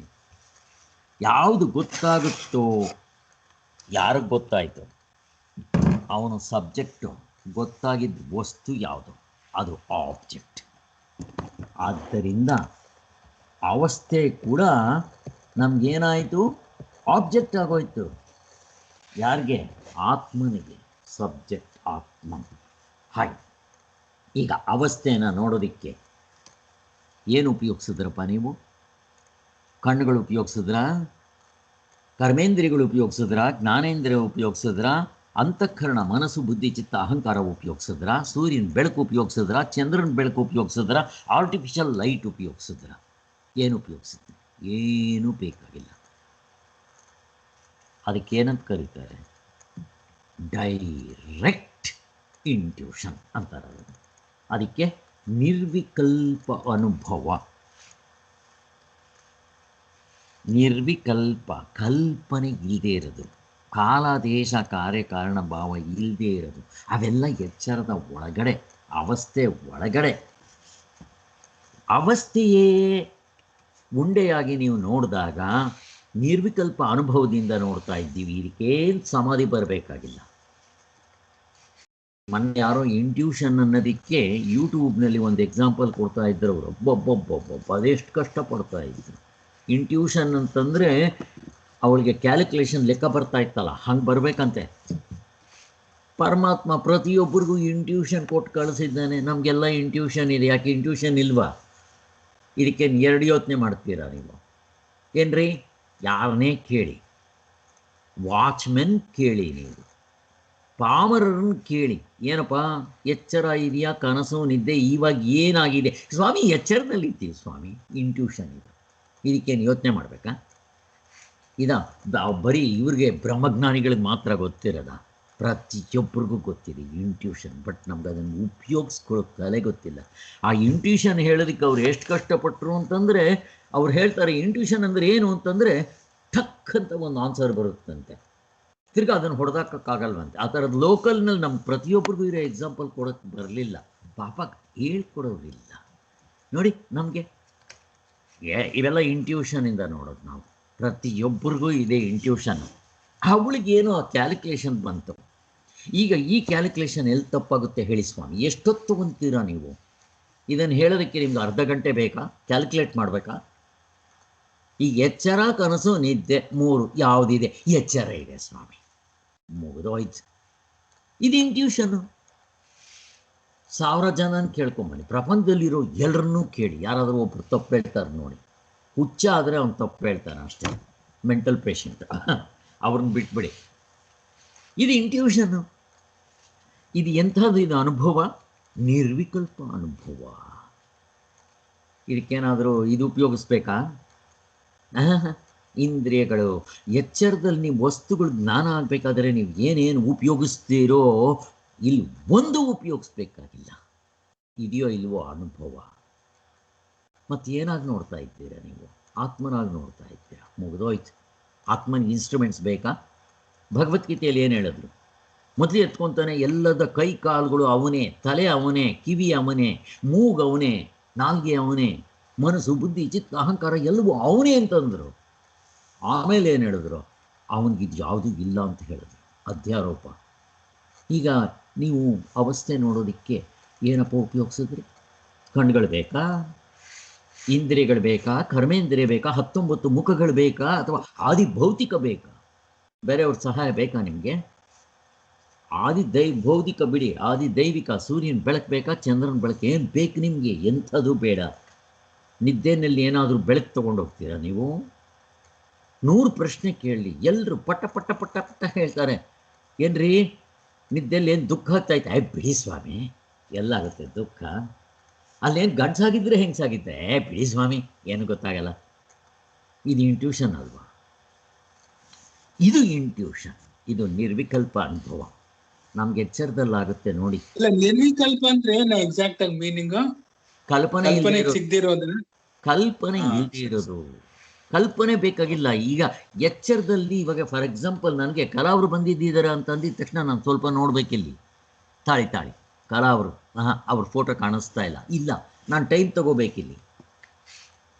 ಯಾಕೆ? ಕಣ್ಣು ಉಪಯೋಗಿಸ್ಬೇಕು, ಅಲ್ಲಿ ಬೆಳಕು ಅವ್ರು ಫಸ್ಟ್ ಆಫ್ ಆಲ್ ಇರಬೇಕಲ್ಲಿ. ಅವ್ರು ಬರೀ ಇದ್ದರೆ ಏನಂತೆ, ಅವ್ರ ಫೋಟೋ ಇರಬೇಕು. ಅದರ ಜೊತೆಗೆ ಅವ್ರು ಏನಾದರೂ ಇನ್ಷಿಯಲ್ಸ್ ಹಾಕ್ಕೊಂಡ್ಬಿಟ್ರೆ, ಈ GUDKRSH ಅಂತ ಹಾಕ್ಕೊಂಡ್ಬಿಟ್ರೆ ನನಗೆ ಅವರು ಬಂದಿದ್ದರೂ ಗೊತ್ತಾಗೋದಿಲ್ಲ. ಅಟ್ಲೀಸ್ಟ್ ನಿಮ್ಮ ಫೋಟೋಗಳಿದೆ, ಇಂದ್ರಾಣಿ ಅವರಿದ್ದಾರೆ ಗೊತ್ತಾಗುತ್ತೆ ನನಗೆ, ಸೌಜನ್ಯ ಇದ್ದಾರೆ ಗಣಪತಿ ಫೋಟೋ ಗೊತ್ತಾಗುತ್ತೆ, ಕೃಷ್ಣವೇಣಿ ಇದ್ದಾರೆ ಅವ್ರ ಫೋಟೋ ಇದೆ ಗೊತ್ತಾಗುತ್ತೆ. ಕಲಾ ಅವರು ಇಲ್ಲ, ಅವ್ರದ್ದು ಫೋಟೋ ಹಾಕ್ಕೊಂತಾರೆ ಅವರು. ನೋಡಿ, ಇಷ್ಟು ನಾನು ನೋಡಬೇಕು. ಏನು ಬೇಕಾಯ್ತು ನನಗೆ? ಬೆಳಕು ಬೇಕಾಯಿತು, ನಾನು ಕಣ್ಣು ಉಪಯೋಗಿಸ್ಬೇಕಾಯಿತು. ಫಸ್ಟ್ ಆಫ್ ಆಲ್ ನೀವು ಬಂದಿದ್ದೀರ ಎಲ್ಲ ನೋಡೋದಕ್ಕೆ. ಇದು ಸವಿಕಲ್ಪದ ಜ್ಞಾನ, ಅನುಭವ ಅಂತ ಕರೀರಿ, ಎಲ್ಲ ಒಂದೇ. ನೋಡಿ, ನಾನು ಕಣ್ಣು ಉಪಯೋಗಿಸ್ಬೇಕು, ನನ್ನ ಕಣ್ಣಲ್ಲಿ ಪೊರೆ ಬಂದರೆ ಕಾಣಿಸಲ್ಲ, ಬೆಳಕಿರಬೇಕು. ಇದೇ ಕತ್ಲೆ ಮಾಡಿಬಿಟ್ಟೆ ಅಂತ ಇಟ್ಕೊಳ್ಳೆ, ಕಾಣಿಸೋದಿಲ್ಲ. ನೀವಿರಬೇಕಲ್ಲಿ, ಅಲ್ಲಿಗೆ ಆದಿ ಭೌತಿಕ ಇರಬೇಕು, ಆದಿ ದೈವಿಕವಾದ ಬೆಳಕು, ಆರ್ಟಿಫಿಷಿಯಲ್ ಬೆಳಕು ಇರಬೇಕು. ನನ್ನ ಬುದ್ಧಿ ಅದ್ರ ಹಿಂದೆಗಡೆ ಸೇರಬೇಕು. ನಾನು ಮೆಂಟಲ್ ಪೇಷಂಟಾಗಿ, ಅವನು ಮೆಂಟಲ್ ಪೇಷಂಟ್ ಅವನ ಹೆಂಡತಿ ತೋರಿಸಿದ್ರು ಇಲ್ಲ ಅಂತಂದರೆ ಏನು ಮಾಡ್ತೀರಾ? ಇದು ದೊಡ್ಡ ಕಷ್ಟ. ಅದು ಬಿಟ್ಬಿಡಿ, ಅವ್ರನ್ನ ಬಿಟ್ಬಿಡಿ. ಕೋಮದಲ್ಲಿರೋವನ್ನ ತೋರಿಸಿದ್ರೆ ಏನು ಗೊತ್ತಾಗೋದಿಲ್ಲ. ಆದ್ದರಿಂದ ಇದು ಸವಿಕಲ್ಪ ಅನುಭವ. ಇದು ಸಮಾಧಿಲಿ ಬರೋವ್ರಿಗೆ ಹೇಳ್ತಾರೆ ಸವಿಕಲ್ಪ ಅನುಭವ, ನಿರ್ವಿಕಲ್ಪ ಅನುಭವ ಅಂತ. ಸವಿಕಲ್ಪ ಅಂತಂದರೆ ಅವ್ರಿಗೆ ಹಿಂದಿನ ಜನ್ಮಗಳು ಏನೋ ಗೊತ್ತಾಗ್ತಾ ಇರುತ್ತಂತೆ. ನಮ್ಮ ನೆಂಟರೊಬ್ಬರಿಗೆ ಹಿಂದಿನ ಜನ್ಮಗಳು ಗೊತ್ತಾಗುತ್ತೆ ಅಂದರೆ ಅವ್ರಿಗೆ ಒಳ್ಳೆ TVನಲ್ಲಿ ನೋಡ್ದಂಗೋ ಏನೋ ಫ್ಲ್ಯಾಶ್ ಆಗ್ತಾ ಇರುತ್ತೆ. ಅಲ್ಲೂ ಎಲ್ಲ ವ್ಯವಹಾರ ಇದ್ದಂಗೆ ಇರುತ್ತೆ. ಅದಕ್ಕೆ ಸವಿಕಲ್ಪ ಅಂತಾರೆ. ನಿರ್ವಿಕಲ್ಪ ಅಂತಂದರೆ ನಿದ್ದೆಯಲ್ಲಿದ್ದಂಗೆ. ಏನು ಗೊತ್ತಾಗುತ್ತೆ? ನಿರ್ವಿಕಲ್ಪ ಏನು ಗೊತ್ತಾಗೋದಿಲ್ಲ. ಸೊ ಅದು ನಿದ್ದೆ. ಆದ್ದರಿಂದ ಎಚ್ಚರದಲ್ಲಿ ನಮ್ಮ ಇವಾಗ ನಿರ್ವಿಕಲ್ಪ ಅಂದ್ರೆ ಡೈರೆಕ್ಟ್ ಇಂಟ್ಯೂಷನ್ ಅಂತ ಅನ್ಕೋಬೋದಾ? ಅಷ್ಟೇ. ಅದಕ್ಕೆ ಯಾವ ಇನ್ಸ್ಟ್ರೂಮೆಂಟ್ಸ್ ಉಪಯೋಗಿಸ್ಬೇಕಾಗಿಲ್ಲ, ಅಷ್ಟೇ, ಡೈರೆಕ್ಟ್ ಇಂಟ್ಯೂಷನ್. ಹಾಗೆ ಸೊ ಇದು ಈ ಅನುಭವ. ಎರಡು ಅನುಭವಗಳಿದೆ. ಒಂದು ಅವಸ್ಥೆಯ ಒಳಗಡೆ ಆಗೋದು, ಇನ್ನೊಂದು ಅವಸ್ಥೆಯನ್ನು ಉಂಡೆಯಾಗಿ ನೋಡೋದು. ಸೊ ಎರಡು ಅನುಭವಗಳು ನಮಗಿದೆ. ಎಲ್ಲಿ ನಿರ್ವಿಕಲ್ಪ ಅನುಭವ ಇರುತ್ತೋ ಅಲ್ಲಿ ಕೌಂಟ್ ಮಾಡೋಕ್ಕೆ ಬರಲ್ಲ. ಯಾಕೆ? ಅಲ್ಲಿ ಒಂದೇ ಇರೋದಲ್ಲಿ ಅಕಸ್ಮಾತ್ ಅವಸ್ಥೆ ಹೇಳಬೇಕಾದ್ರೆ, ಈಗ ನೀವು ಆತ್ಮನ ಹೇಳ್ತೀರಾ, ಆತ್ಮ ಕಣ್ಣು ಕಾಣ್ತಾನ? ಅದು ಕಾಣೋದಿಲ್ಲ, ಜಸ್ಟ್ ಅದು ಅನುಭವ. ಇಲ್ಲಾದರೂ ನಿಮ್ಗೆ ಅವಸ್ಥೆನೂ ಕಣ್ಣು ಕಾಣೋದಿಲ್ಲ. ಏನು ಅವಸ್ಥೆ ಯಾವ ಕಣ್ಣಿಗೆ ನೋಡ್ತೀರಾ? ಅದಕ್ಕೇನಿದೆಯಪ್ಪ ಶೇಪು? ಭೂಮಿ ಗುಂಡಾಗಿದೆ, ನಿಮ್ಮ ಅವಸ್ಥೆ ಯಾವ ಶೇಪ್ನಲ್ಲಿದೆ ಹೇಳಿ? ಅದಕ್ಕೂ ಅಷ್ಟೇ, ಶೇಪ್ ಇಲ್ಲ, ಗುಣ ಇಲ್ಲ, ಬಣ್ಣ ಇಲ್ಲ, ಕಲರ್ ಇಲ್ಲ, ಎಂಥದ್ದು ಇದು ಹೇಳಕ್ಕೆ ಬರೋಲ್ಲ. ಅವಸ್ಥೆಗೆ ಹೇಳಕ್ಕೆ ಬರೋಲ್ಲ ನೋಡಿ. ದೋ ಇಟ್ ಈಸ್ ಎ ಅನಾತ್ಮ. ಇರಲಿ, ಒಟ್ಟಿನಲ್ಲಿ ಇದು ಅವಸ್ಥಾತ್ರಯ ಮಾರ್ಗದಲ್ಲಿ ಮಾತ್ರ ಈ ಅನುಭವವನ್ನು ಲೆಕ್ಕಕ್ಕೆ ತೆಗೆದುಕೊಂಡಿರುತ್ತೆ. ಈ ಮಾರ್ಗ ಯಾರು ಗೊತ್ತಿರುತ್ತೋ ಇದನ್ನೇ ಪರಂಪರೆ ಅಂತ ಕರೆಯೋದು. ಅವ್ರಿಗೆ ಮಾತ್ರ ಗೊತ್ತಿರುತ್ತೆ, ಬೇರೆಯವ್ರಿಗೆ ಗೊತ್ತಿರಲ್ಲ. ಅದಕ್ಕೆ ಅವ್ರು ಇಂಟ್ಯೂಷನ್ ಅಂದರೆ ಸರ್ಕಸ್ ಮಾಡಿಕೊಂಡು ಅರ್ಧ ಗಂಟೆ ಹೇಳಿದ್ರು ಅದು ಕೊನೆಗೂ ಯಾರಿಗೂ ಗುರ್ತಿಟ್ಕೊಳ್ಳೋಕೆ ಬರಲಿಲ್ಲ. ಈ ಅನುಭವದ ಕಣ್ಣಿನಿಂದ ನೋಡಿದಾಗ ಇಡೀ ಎಚ್ಚರವೇ ಅದಕ್ಕೆ ವಿಷಯವಾಗಿಬಿಡುತ್ತೆ. ನಾವು ಆತ್ಮನಲ್ಲಿ ನಿಂತು ನೋಡಿದಾಗ ಅವಸ್ಥೆ ನಾವೆಲ್ಲ ಹಂಗೆ ನೋಡ್ತಾ ಇರೋದು. ನಾವು ಅವಸ್ಥೆ ನಮ್ಗೆ ಇವಾಗ ಎಚ್ಚರ ಇದೆ, ಕನಸು ನಿದ್ರೆ ಇಲ್ಲ ಅಂತಂದರೆ ಎಲ್ಲಿ ನಿಂತಿದ್ದೀರಾ? ಆತ್ಮನಲ್ಲಿ ನಿಂತಿದ್ದೀರಾ. ಕಣ್ಣಿಂದ ನೋಡೋಕ್ಕೆ ಬರುತ್ತಾ? ನೋಡೋಕ್ಕೆ ಬರಲ್ಲ. ಅಷ್ಟೇ, ಅದು ನಮಗಿದೆ, ಅದು ನಮ್ಗೆ ಗುರ್ಸಕ್ಕೆ ಬರ್ತಾ ಇಲ್ಲ ಅಷ್ಟೇ. ನೋಡಿ, ಯಾರು ಕೊಡೋದಲ್ಲ. ಅದಕ್ಕೆ ನಿತ್ಯ ಶುದ್ಧ ಬುದ್ಧ ಮುಕ್ತ ಸ್ವರೂಪನೂ ನೀವಾಗಿದ್ದೀರಾ ಅಂತ ಶಾಸ್ತ್ರ ಹೇಳೋದು. ಹೌದಪ್ಪ, ಹೌದು, ನೀನು ದೇವರಾಗಿದ್ದೀಯ ಅಂತ ಹೇಳೋ ಅರ್ಥ ಇದೆ. ತತ್ವಮಸಿ ಶ್ವೇತಕೇತು ಅಂತ ಹೇಳೋ ಅರ್ಥ ಇದೆ. ಹೇಳಿದ ತಕ್ಷಣ ನಾನು ಮುಕ್ತನಾಗ್ಬಿಟ್ನಾ ಅಂದರೆ ಆಗಲಿಲ್ಲ. ಮತ್ತೆ ನಾವು ಏನು ತಿಳ್ಕೊಂಡಿದ್ದೀವಿ? ಈ ಮುಷ್ಟೆ ಮೋರೇನು ನಾನು ಅಂತ ತಿಳ್ಕೊಂಡಿದ್ದೀವಿ. ಬಂತು ರೋಗ. ಯಾಕೆ? ಹುಟ್ಟಿದ್ದೀನಿ, ರೋಗ ರುಜಿನಗಳು, ನಾನು ಸತ್ತೋಗ್ತೀನಿ, ಕರೋನಾ ಬಂದಿದೆ, ಸತ್ಕಿತ್ತೋಗ್ಬಿಡ್ತೀನಿ, ಭಯ ಬಂತು. ಯಾಕೆ? ಯಾವುದು ನಾವು ಅಲ್ವೋ ಅದನ್ನು ನಾನು ಅಂತ ಐಡೆಂಟಿಫೈ ಮಾಡಿರೋದೇ ಫಸ್ಟ್ ತಪ್ಪು. ಅದಕ್ಕೋಸ್ಕರ ಸೊ ಇಷ್ಟ ಆಯಿತು. ಆಗ ಎಚ್ಚರದೊಳಗಿನ ಬುದ್ಧಿಯ ಅನುಭವವಾಗಲಿ, ಆ ಅನುಭವದಿಂದಾಗುವ ದ್ರವ್ಯ ಗುಣ ಕರ್ಮ ಸಂಬಂಧ ಮುಂತಾದ ವ್ಯವಹಾರವಾಗಲಿ ಯಾವುದು ಇರೋದೇ ಇಲ್ಲ. ಇವೆಲ್ಲ ಎಚ್ಚರದ ಒಳಗಡೆ ದ್ರವ್ಯ ಗುಣ ಕರ್ಮ ಸಂಬಂಧ ಇವೆಲ್ಲ ಅವಸ್ಥೆ ಅವುಗಳನ್ನ ಮೀರಿದೆ. ಅವಸ್ಥೆನೇ ಮೀರಿದ ಮೇಲೆ ಪರಮಾತ್ಮನಿಗೆ ಇವೆಲ್ಲ ಹೇಳಕ್ಕೆ ಬರಲ್ಲ.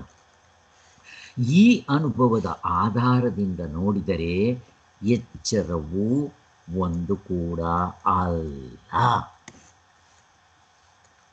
ಯಾಕೆ ಎಚ್ಚರವೂ ಇಲ್ಲ ಅಂತ ಹೇಳ್ತಾರಲ್ಲ, ಹೇಗೆ? ದ್ರವ್ಯ ಅಂದ್ರೆ ಏನ್ ಅನ್ಕೋಬೇಕು? ವಸ್ತು. ಇವಾಗ ನಿಂಬೆ ಹಣ್ಣು ಅದೇನು ವಸ್ತು, ಅದನ್ನು ದ್ರವ್ಯ ಅಂತ ಕರೀತಾರೆ ಅಷ್ಟೇ ಅವರು. ಸೊ ಅಷ್ಟೇ ಅವರು ವರ್ಡ ದ್ರವ್ಯ ಅಂತ ಕರೀತಾರೆ, ವಸ್ತು ಅಂತ ಕರ್ಕೊಂಡ್ರು ಆಯ್ತು. ಈಗ ನಿಂಬೆ ಹಣ್ಣು ಇದೆ, ಅದು ಏನಂತೀವಿ ಅದನ್ನು? ಅದ್ರ ಗುಣ ಏನು? ಹಳದಿ ಬಣ್ಣ ಇದೆ, ಅದಕ್ಕೊಂದು ಗುಣ ಇದೆ. ಅದರ ಕ್ರಿಯೆ ಏನು? ಹುಳಿ. ನೀವು ಯಾವುದಕ್ಕಾದರೂ ಸೇರಿಸಿ ಹುಳಿ, ಚಿತ್ರಾನ್ನ, ಹುಳಿ ಆಗುತ್ತದು ಅಷ್ಟೇ. ಅದರ ಸಂಬಂಧ ಏನು? ಇದ್ರ ಜೊತೆಯಲ್ಲಿ ಇನ್ನೊಂದಿದೆ ದೊಡ್ಡದು, ಗಜನಿಂಬೆ ಅಂತ, ಅದಕ್ಕೂ ಇದಕ್ಕೂ ಸಂಬಂಧ. ಇದು ಚಿಕ್ಕದು, ಅದು ದೊಡ್ಡದು ಅಷ್ಟೇ. ಹೀಗೆ ಎಲ್ಲ ಹೇಳ್ತಾ ಬರ್ತಾರೆ. ಇವು ಅವಸ್ಥೆ ಒಳಗಡೆ ಇರೋದಕ್ಕೆ ಹೊಂದುತ್ತೆ. ವೈಶೇಷಿಕರು ಇದನ್ನು ತೊಗೊಂಬಂದು ಆತ್ಮನಿಗೂ ಹೋಲಿಸ್ಬಿಡ್ತಾರೆ. ಆತ್ಮನು ಹಿಂಗೆ ಮೆಜರ್ ಮಾಡೋಕ್ಕೆ ಹೋಗ್ಬಿಡ್ತಾರೆ ಅವರು. ಅದಕ್ಕೆ ಅವ್ರಿಗೆ ಸಿಗಲಿಲ್ಲ. ಅದಕ್ಕೆ ಇದನ್ನು ಹೇಳ್ತಾ ಇದ್ದಾರೆ ಇಲ್ಲಿ. ಇದು ಅವಸ್ಥೆಗೆ ಸಿಗಲ್ಲ, ಇನ್ನು ಅವಸ್ಥೆ ಹಿಂದೆಗಡೆ ಇರೋ ಆತ್ಮನಿಗೆ ಹೇಗೆ ಹೋಲಿಸ್ತೀರಾ ಅಂತ. ಈ ಅನುಭವದ ಆಧಾರದಿಂದ ನೋಡಿದರೆ ಎಚ್ಚರವೂ ಕೂಡ ಒಂದಲ್ಲ, ಎಚ್ಚರವೂ ಕೂಡ ಇಲ್ಲ ಅಂತ ಹೇಳ್ತಾರೆ. ಇದನ್ನು ಹೆಂಗೆ ಅನುಭವದಲ್ಲಿ ಕಂಡ್ಕೋಬೇಕು? ನಿದ್ದೆಯಲ್ಲಿ ಇರ್ತೀನಪ್ಪ ಹೇಳ್ರಿ, ನಾನು ನಿದ್ದೆಯಲ್ಲಿದ್ದೀನಿ ಅನ್ಕೋಬೇಕು. ಇವಾಗಲಾದರೂ ಎಚ್ಚರದಲ್ಲಿದ್ದೀನಿ ಅಂತ ಹೇಳ್ತೀರಾ, ಆಯಿತು. ಅಟ್ಲೀಸ್ಟ್ ನೀವು ಎಚ್ಚರ ಒಂದಿದೆ ಅಂತ ಹೇಳ್ತೀರಲ್ಲ, ಕನಸು ನಿದ್ದೆ ಇಲ್ಲ ಅಂತ ಆಯಿತು. ನಿದ್ದೆಯಲ್ಲಿರ್ತೀರ, ನಾನು ನಿದ್ದೆಯಲ್ಲಿದ್ದೀನಿ ತಿಳ್ಕೊಬೇಕು. ನೀವು ತಿಳ್ಕೊಡ್ರಿ. ಯಾಕೆ? ಅಲ್ಲಿ ಮನಸ್ಸು ಇಲ್ಲ, ಏನೇನೂ ಇಲ್ಲ, ಸೊಲ್ಲೇ ಇಲ್ಲ. ಹಂಗೆ ಅರ್ಥ ಮಾಡ್ಕೋಬೇಕು. ಎಲ್ಲಿದೆ ಅವಸ್ಥೆಗಳು? ಒಂದು ಮೂರಿತ್ತು. ಇವಾಗ 3ರಿಂದ 2ಕ್ಕೆ ತಂದ್ವಿ, ದೃಶ್ಯ ಪ್ರಪಂಚ ಅದೃಶ್ಯ ಪ್ರಪಂಚ. ಆ 2ರಲ್ಲಿ 1ಕ್ಕೆ ತಂದ್ವಿ. ಹೆಂಗೆ ತಂದ್ವಿ? ಒಂದು ಈಗ ಯಾವುದಿದೆ? ಎಚ್ಚರ ಇದೆ, ಇನ್ನೊಂದಿಲ್ಲ ತಾನೆ, ಮತ್ತು ಒಂದೇ ಆಯಿತು. ಈಗ ಒಂದು ಇಲ್ಲ ಅಂತ ತೋರಿಸ್ತಾರೆ. ನಿದ್ದೆಯಲ್ಲಿದ್ದರೆ ತೋರಿಸಿ ಇನ್ನೊಂದು ಎಚ್ಚರ. ನನಗೆ ನಿದ್ದೆಯಲ್ಲಿದ್ದಾಗ ಹೋಗಲಿ, ನಾನು ನಿದ್ದೆಯಲ್ಲಿದ್ದೀನಿ ಅನ್ಕೋಬೇಕಪ್ಪ. ಅನ್ಕೊಳ್ಳೋದಲ್ಲ, ಅನುಭವದಲ್ಲಿ ಇರುತ್ತಾ ನಾನು ಈಗ ನಿದ್ದೆಯಲ್ಲಿದ್ದೀನಿ. ಅದೇ ಹೇಳಿದ್ವಲ್ಲ ನಾವು ಆವಾಗಲೇ, ಎಚ್ಚರದ ದೃಷ್ಟಿಯಿಂದ ನೋಡಿದ್ರೆ ಹೆಂಗಾಗುತ್ತೆ ಅಂತ. ನಾನು ಗಪ್ಪುಗಡದು 6 ಗಂಟೆ ಮೈ ಮೇಲೆ ಪ್ರಜ್ಞೆ ಇಲ್ಲದೆ ದಿಂಬಿ ಬಿದ್ದಂಗೆ ಬಿದ್ದುಕೊಂಡಿದ್ದೆ, ನಿದ್ದೆಯಲ್ಲಿದ್ದೆ ಅಂತ ನಾನು ಅವನು ಎಲ್ಲಿಂದ ಹೇಳ್ತಾನೆ ಇವನ್ನೆಲ್ಲ? ನಾನು ನಿದ್ದೆಯಲ್ಲಿದ್ದಾಗ ನಾನು ಅನಿಸುತ್ತಾ? 6 ಗಂಟೆ ಟೈಮ್ ಅನಿಸುತ್ತಾ? ಗಪ್ಪುಗಡದು ಮರದ ದಿಂಬಿ ಥರ ಬಿದ್ದುಕೊಂಡಿದ್ದೆ ಅಂತ ಹೇಳ್ತಾನಲ್ಲ. ನಿದ್ದೆ ಅಂತಂದರೆ ಇಷ್ಟು ಉದ್ದ ಅವನೊಂದು ಮಾರುದ್ದ ಎಕ್ಸ್ಪ್ಲೈನ್ ಮಾಡ್ತಾನೆ. ಹೊಂದುತ್ತಾ ಅದು? ಎಲ್ಲಿಂದ ಹೇಳ್ತಾ ಇದ್ದಾನೆ? ನೀವು ಎಚ್ಚರದಿಂದ ಹೇಳ್ತಾ ಇದ್ದ. ಎಲ್ಲಿ? ನೀವು ನಿದ್ದೆಯಲ್ಲಿದ್ದಾಗ ಒಂದು ಸೊಲ್ಲು ಎತ್ತಿ ನೋಡೋಣ. ಫಸ್ಟ್ ಆಫ್ ಆಲ್ ಅದನ್ನು ನಿದ್ದೆ ಅಂತ ಕರೀರಿ ನೋಡೋಣ. ಕರೆಯೋಕ್ಕೆ ಬರೋದು ನಾನು ಅಂತ ಕರೀರಿ. 6 ಗಂಟೆ ಟೈಮ್ ಕರೀರಿ. ಪ್ರಶ್ನೆ ಇಲ್ಲ ಅಲ್ಲಿ ಅವಸ್ಥೆ ಎಲ್ಲಿದೆ. ಅದಕ್ಕೆ ನಿರವಸ್ಥೆ. ಆತ್ಮನಲ್ಲಿ ನಿಂತರೆ ಕಾಲ ದೇಶ ಅಲ್ಲ, ಅವಸ್ಥೆ ಅಲ್ಲ, ಒಂದು ಇಲ್ಲ. ಅದನ್ನು ಅದ್ವೈತ ಅಂತಾರೆ. ಇಷ್ಟೇ. ಒಡವೆ ಕರಗಿಸಿದ್ರೆ ಚಿನ್ನ ಇರುತ್ತೆ, ಬೇರೆ ಒಡವೆ ತೋರಿಸಿ, ನೀವು ಅದ್ರ ಗುಣ ತೋರಿಸಿ, ಅದ್ರ ಬಣ್ಣ ತೋರಿಸಿ, ವಸ್ತು ತೋರಿಸಿ, ನನಗೆ ದ್ರವ್ಯ ತೋರಿಸಿ. ನೀವು ನಕ್ಲೀಸ್ ಅಂತ ಹೇಳ್ತಾ ಇದ್ದೀರಲ್ಲ, ತೋರಿಸ್ರಿ. ಇವಾಗ ನಕ್ಲೀಸು, ಅದರ ಶೇಪು, ಅದರ ಹೆಸರು, ಅದರ ಡಾಲರು, ಹುಕ್ಕು, ಏನು ತೋರಿಸ್ತೀರ ತೋರಿಸಿ, ನೀವು ನೋಡೋಣ, ಕರಗಿಸಿ. ಹಾಗೆ ನೀವು ಗಾಢನಿದ್ರೆಯಲ್ಲಿ ಇದ್ದಾಗ ಏನು ತೋರಿಸ್ತೀರ? ಹಿಂಗೆ ನೋಡ್ಕೋಬೇಕು. ಅವಸ್ಥೆ ಕಂಪೇರ್ ಮಾಡಿಬಿಟ್ರೆ ಇಲ್ಲಿ ನಿಮ್ಗೆ ಉತ್ತರ ಸಿಕ್ಬಿಡುತ್ತೆ. ಮುಕ್ತರಾದ್ವಾ? ಆಗಲಿ. ಯಾಕೆ? ಎಚ್ಚರಕ್ಕೆ ಬಂದರೆ ಮತ್ತೆ ಭಯ, ಕರೋನಾ ಭಯ, ಕಾಮಕ್ರೋಧಗಳು, ರಾಗದ್ವೇಷಗಳು, ನಾನು ನನ್ನದು, ಹೆಂಡತಿ ಮಕ್ಕಳು ಮಮಕಾರ ಸಾಧನೆ ಮಾಡಬೇಕು. ಅದಕ್ಕೆ ಸಾಧನೆ ಮಾಡಿದಾಗ ಇಲ್ಲಿ ನನಗೆ ಅನುಭವ ಬರಬೇಕು, ಎಚ್ಚರ ತೋರ್ತಾ ಇರಬೇಕು, ಎಚ್ಚರ ಅಲ್ಲ ಅಂತ ಹಂಗೆ ಗೊತ್ತಾಗಬೇಕು. ಇದು ಈ ಅನುಭವದ ಆಧಾರ ನೋಡಿ ಹೇಳಿದರೆ ಇಲ್ಲಿ ಸಂಖ್ಯೆ ಸೋಂಕಿಲ್ಲವೇ ಇಲ್ಲ. ಇನ್ನು ಅದಕ್ಕೆ ಎರಡನೇ ಮತ್ತೊಂದು ಅವಸ್ಥೆ ಎಲ್ಲಿಂದ ತರ್ತೀರಾ? ಆದ್ದರಿಂದ ಅವಸ್ಥೆಗಳು 3 ಎಂಬ ವ್ಯವಹಾರವೇ ಹೊಂದೋದಿಲ್ಲ. ಒಂದೇ ಹಗ್ಗವನ್ನು ನಾವು ಹಾವು, ನೀರಿನ ಕೋಡಿ, ನೆಲದ ಬಿರುಕು ಅಂತ ಬೇರೆ ಬೇರೆ ಹೇಳ್ತೀವಿ. ಹಗ್ಗ ಅಂತ ಗೊತ್ತಾಯಿತು, ತೋರಿಸ್ರಪ್ಪ ನೀವು. ಹಾವಿಲ್ಲ, ನೀರಿನ ಕೋಡಿ ಇಲ್ಲ, ನೆಲದ ಬಿರುಕಿಲ್ಲ, ಎಚ್ಚರ ಇಲ್ಲ, ಕನಸಿಲ್ಲ, ನಿದ್ರೆ ಇಲ್ಲ. ಇದನ್ನು ಕಂಡ್ಕೊಳ್ಳೋವರೆಗೂ ಬೇಡ. ಈವಾಗಲೇ ತೋರಿಸಿದ್ವೋ ಇಲ್ವೋ, ಎಚ್ಚರದ ಅನುಭವದಲ್ಲೇ ತೋರಿಸಿದ್ವೋ ಇಲ್ವೋ, ಹಂಗೆ ನೋಡ್ಕೋಬೇಕು. ಇಲ್ಲೇ ಕ್ಯಾನ್ಸಲ್ ಆಗೋ ಥರ ಇದ್ದಾಗ ತತ್ವದಲ್ಲಿ ನಿಂತರೆ ಇನ್ನೆಲ್ಲಿ ಕಾಣುತ್ತೆ? ಕಾಣ್ತಾ ಇರಲಿ, ಕಾಣ್ತಾ ಇದ್ದರೂ ನಮಗೆ ಅದರಲ್ಲಿ ತಾಧ್ಯಾತ್ಮ ಇರಬಾರ್ದು. ಬ್ರಹ್ಮಚೈತನ್ಯರು ಒಂದು ಕಡೆ ಹೇಳ್ತಾರೆ, ನಿಮ್ಮ ಹತ್ರ 10 ಕೋಟಿ ಇರಲಿ, ತೊಂದರೆ ಇಲ್ಲ. 5 ಜನ ಹೆಂಡ್ತಿದ್ದಿರಲಿ, ತೊಂದರೆ ಇಲ್ಲ. ಬಿಟ್ಟೋಗೋ ಸಂದರ್ಭ ಬಂದರೆ ಕೃಷ್ಣಾರ್ಪಣ ಮಸ್ತು ಅಂತ ಹೊಸ್ತು ಮೇಲೆ ನೀರಾಕಿ ಹೋಗ್ಬಿಡ್ಬೇಕು. ಹಂಗಿರ್ತೀರ ನೋಡ್ಕೊಂಡು. ಕೃಷ್ಣನಿಗೆ 16,000 ಕೋಟ್ಕ ಸ್ತ್ರೀಯರು, ಬಸವಣ್ಣವ್ರಿಗೆ 2 ಹೆಂಡ್ತಿದ್ದೀರು. ಮತ್ತು ಈ ಸೆಕ್ಸ್ ತೊಗೊಂಬರ್ಬಾರ್ದಲ್ಲಿ. ಸಾಧನೆ ಮಾಡೋ ಹಂತದಲ್ಲಿ ಅವರವೆಲ್ಲ ಬಿಟ್ಬಿಟ್ಟಿರ್ತಾರೆ. ಎಷ್ಟು ಜನ ಹೆಂಡ್ತಿದ್ದೀರಿದ್ದರೆ ನಮಗೇನವಾಗ? ಅಣ್ಣ ತಂಗೀರಿದ್ದಂಗೆ ಇರ್ತಾರೆ. ಹಂಗೆ ತಗೋಬೇಕು. ಓಹೋ, ಯಾವಾಗ ಬರ್ತಿರೋ ನಿಮಗಿಲ್ಲಿ ಕಾಮ ಎಲ್ಲಿದೆ? ಕಾಮ ಎಲ್ಲ ಇರದೇ ಇಲ್ಲ. ಯಾವುದು ಸಿಕ್ಕಿದರೆ ಎಲ್ಲವನ್ನು ಪಡೆದಂಗಾಗುತ್ತೋ, ಈ ಜುಜುಬೀದಿಕ್ಕೆ ಅವನು ಮತ್ತೆ ಆಸೆ ಪಡ್ತಾನೆ. ಅವನು ಎಂದೆಂದೂ ಕೊಡೋದಿಲ್ಲ. ಅಮೃತವನ್ನು ಕುಡಿದವನು ಉಪ್ಪು ನೀರು ಕುಡಿತಾನ? ಕುಡಿಬೇಕಾಗಿಲ್ಲ. ಹಾಗೆ ಆದ್ದರಿಂದ ಅಲ್ಲಿ ಎಚ್ಚರ, ಕನಸು, ನಿದ್ರೆ ಅಂತ ಬರೋಕ್ಕೆ ಸಾಧ್ಯ ಇಲ್ಲ. ಹಾವು, ನೀರಿನ ಕೋಡಿ, ನೆಲದ ಬಿರುಕು ಇಲ್ವೋ ಹಾಗೆ. ಇದು ಹಗ್ಗಂಬ ನಿಜವು ತಿಳಿದಾಗ ಯಾವುದೂ ಇರೋದಿಲ್ಲ. ಅದೇ ರೀತಿ ಪರಮಾತ್ಮ ತಿಳಿದಾಗ 3 ಇರೋದೇ ಇಲ್ಲ. ತಿಳಿಯೋವರೆಗೂ ಹೋಗಬೇಡಿ, ಈಗಲೇ ಇಲ್ಲೇ ತೋರಿಸಿದ್ದೀವಿ. ಪರಮಾರ್ಥದ ಸ್ವರೂಪವನ್ನು ನಾವು ಕಂಡುಕೊಳ್ಳುವಾಗ ಈ 3 ಇರೋದಿಲ್ಲ. ಮತ್ತೆ ಏನು ಮತ್ತೆ ಇವಾಗ ಇದೆಯಲ್ಲ ಎಚ್ಚರ, ಕನಸು, ನಿದ್ದೆ, ಭ್ರಾಂತಿ ರೂಪದಿಂದ, ಅವಿದ್ಯಾ ದೃಷ್ಟಿಯಿಂದ, ಎಚ್ಚರದ ದೃಷ್ಟಿಯಿಂದ, ವ್ಯವಹಾರದ ದೃಷ್ಟಿಯಿಂದ, ಅಜ್ಞಾನ ದೃಷ್ಟಿಯಿಂದ, ತಪ್ಪು ದೃಷ್ಟಿ, ಎಷ್ಟು ಬೇಕಾದರೂ ಕರ್ಕೊಳ್ಳಿ. ಇವನ್ನು 1, 2, 3 ಎಂದು ಎಣಿಸುವುದೇ ತಪ್ಪಾದರೂ ಒಂದೊಂದು ಕಲ್ಪನಾ ವ್ಯವಹಾರವನ್ನು ವೇದಾಂತಿಗಳು ಎಚ್ಚರದ ದೃಷ್ಟಿಯಿಂದಲೇ ಇಟ್ಕೊಂಡಿರ್ತಾರೆ. ಇವುಗಳನ್ನು ಉಪಯೋಗಿಸ್ಕೊತೀವಿ ನಾವು. ಯಾತಕ್ಕೆ ಗೊತ್ತಾ? ತತ್ವ ತಿಳಿಸೋದಕ್ಕೋಸ್ಕರ ಅಷ್ಟೇ. ಉಪಯೋಗಿಸ್ಕೊಳ್ಳಿ. ಒಂಟೆ ಕಾಲಿನ ಗುರುತು ಉಪಯೋಗಿಸ್ಕೊತೀವಿ ಎಲ್ಲಿವರೆಗೂ? ಒಂಟೆ ಸಿಗೋವರೆಗೂ. ಸಿಕ್ಕಿದ ಮೇಲೆ ಅದರ ಕಾಲಿನ ಗುರುತು ಬೇಡ. ಹಾಗೆ ನಾವು ಆತ್ಮತತ್ವದಲ್ಲಿ ನಿಂತರೆ ಎಚ್ಚರ, ಕನಸು, ನಿದ್ದೆ ಬೇಕಾಗಿಲ್ಲ. ಇದು ಜಿಜ್ಞಾಸುಗಳು ಉಪದೇಶಕ್ಕಾಗಿಯೇ ಹೊರತು ನಿಜವಾಗಿಯೂ 3 ಇದೆ ಅಂತೇನಲ್ಲ.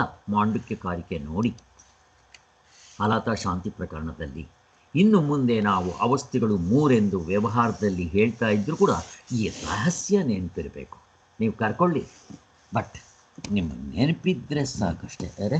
8, 10 ಆಗೋಯ್ತು. 8, 19. ಓಕೆ, ಇಲ್ಲಿಗೆ ನಾನು ನಿಲ್ಲಿಸ್ತಾ ಇದ್ದೇನೆ. ಓಂ ಶಾಂತಿ ಶಾಂತಿ ಶಾಂತಿ.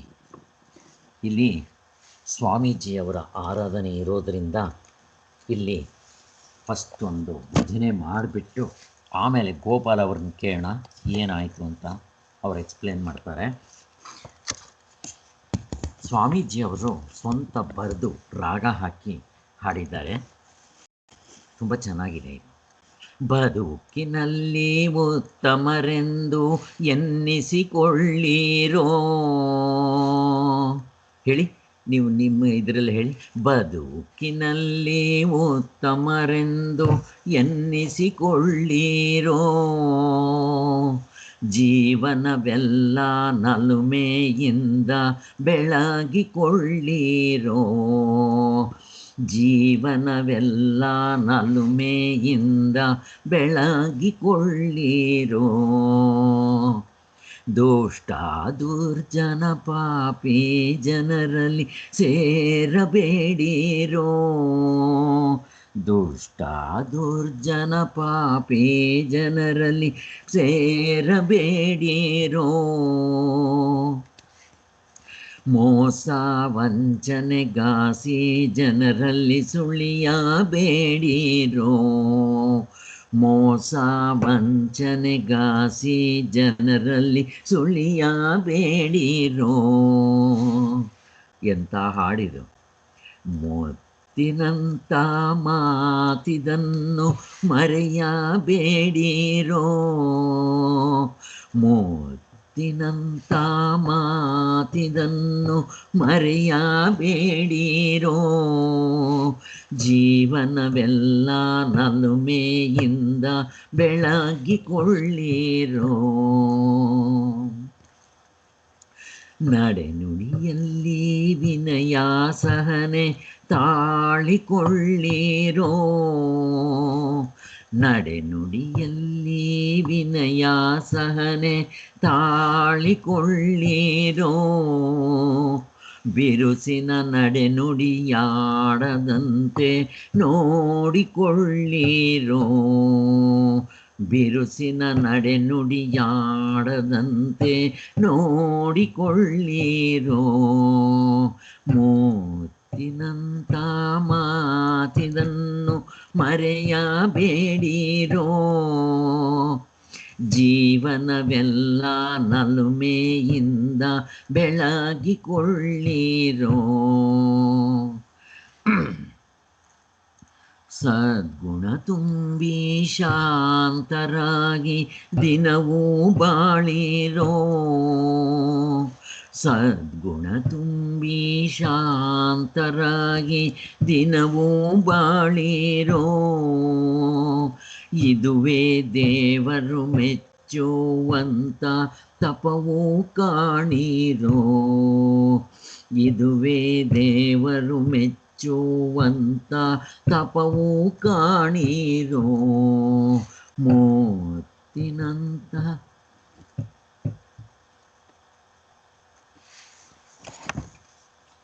ಹೇಳಿ. కంటిన్యూ సార్, చాలా బాగా పాడారు. Please continue sir. ಮುತ್ತಿನಂತ ಮಾತಿದನ್ನು ಮರೆಯಬೇಡಿರೋ. ಜೀವನವೆಲ್ಲ ನಲುಮಿ ಬೆಳಗಿಕೊಳ್ಳಿರೋ. ಬದುಕಿನಲ್ಲಿ ಉತ್ತಮರೆಂದು ಎನ್ನಿಸಿಕೊಳ್ಳಿರೋ. ಜೀವನವೆಲ್ಲ ನಲುಮೆಯಿಂದ ಬೆಳಗಿಕೊಳ್ಳಿರೋ. ಬೆಳಗಿಕೊಳ್ಳಿರೋ. ಬೆಳಗಿಕೊಳ್ಳಿರೋ. ನೋಡಿ ಎಷ್ಟು ಅರ್ಥಗರ್ಭಿತವಾಗಿದೆ ಇದು. ಮುಕ್ತರಾದವರ అನುభవದ మాತು హీగిరదు. సౌజన్య, మీరు దీని తెలుగుకి రాసిడండి ఒక పాట. కన్నడలోనే మీకు ఇంత బాగుంది అంటే ఇంకా తెలుగులో రాసా అంటే ఇదే అర్థం వస్తుంది. ఇదే తర మీకు ఎవరికైనా ఆ తర ఒక తర ఉంటే రాయండి. అదే తర స్వామీజీ పైన మేము ಕೂಡ చెప్పినాము. ಗೋಪಾಲ್, ಈ ಹಾಡು ನಾನು ಹೇಳ್ತೀನಿ. ಇದು ಸ್ವಾಮೀಜಿ ಮೇಲೆ ನಮ್ಮ ಆಶ್ರಮದವ್ರು ಕಟ್ಟಿರೋದು. ನನಗೇನು ಪೂರ್ತಿ ಬರ್ತಾ ಇದೆಯೋ ಗೊತ್ತಾಗ್ತಾ ಇಲ್ಲ ಅದು. ಧ್ಯಾನ ಗಂಗಾಧರ ಶ್ರೀ ಗುರುದೇವ್. ಧ್ಯಾನ ಗಂಗಾಧರ ಜೈ ಗುರುದೇವ್. ಶ್ರೀ ಗುರುದೇವ್ ಜೈ ಗುರುದೇವ್. ಇಬ್ರು ಹೇಳ್ತೀವಿ. ಹೇಳಿ ಹೇಳಿ ಹೇಳಿ ಹೇಳಿ ಪೂರ್ತಿ ಹೇಳಿ.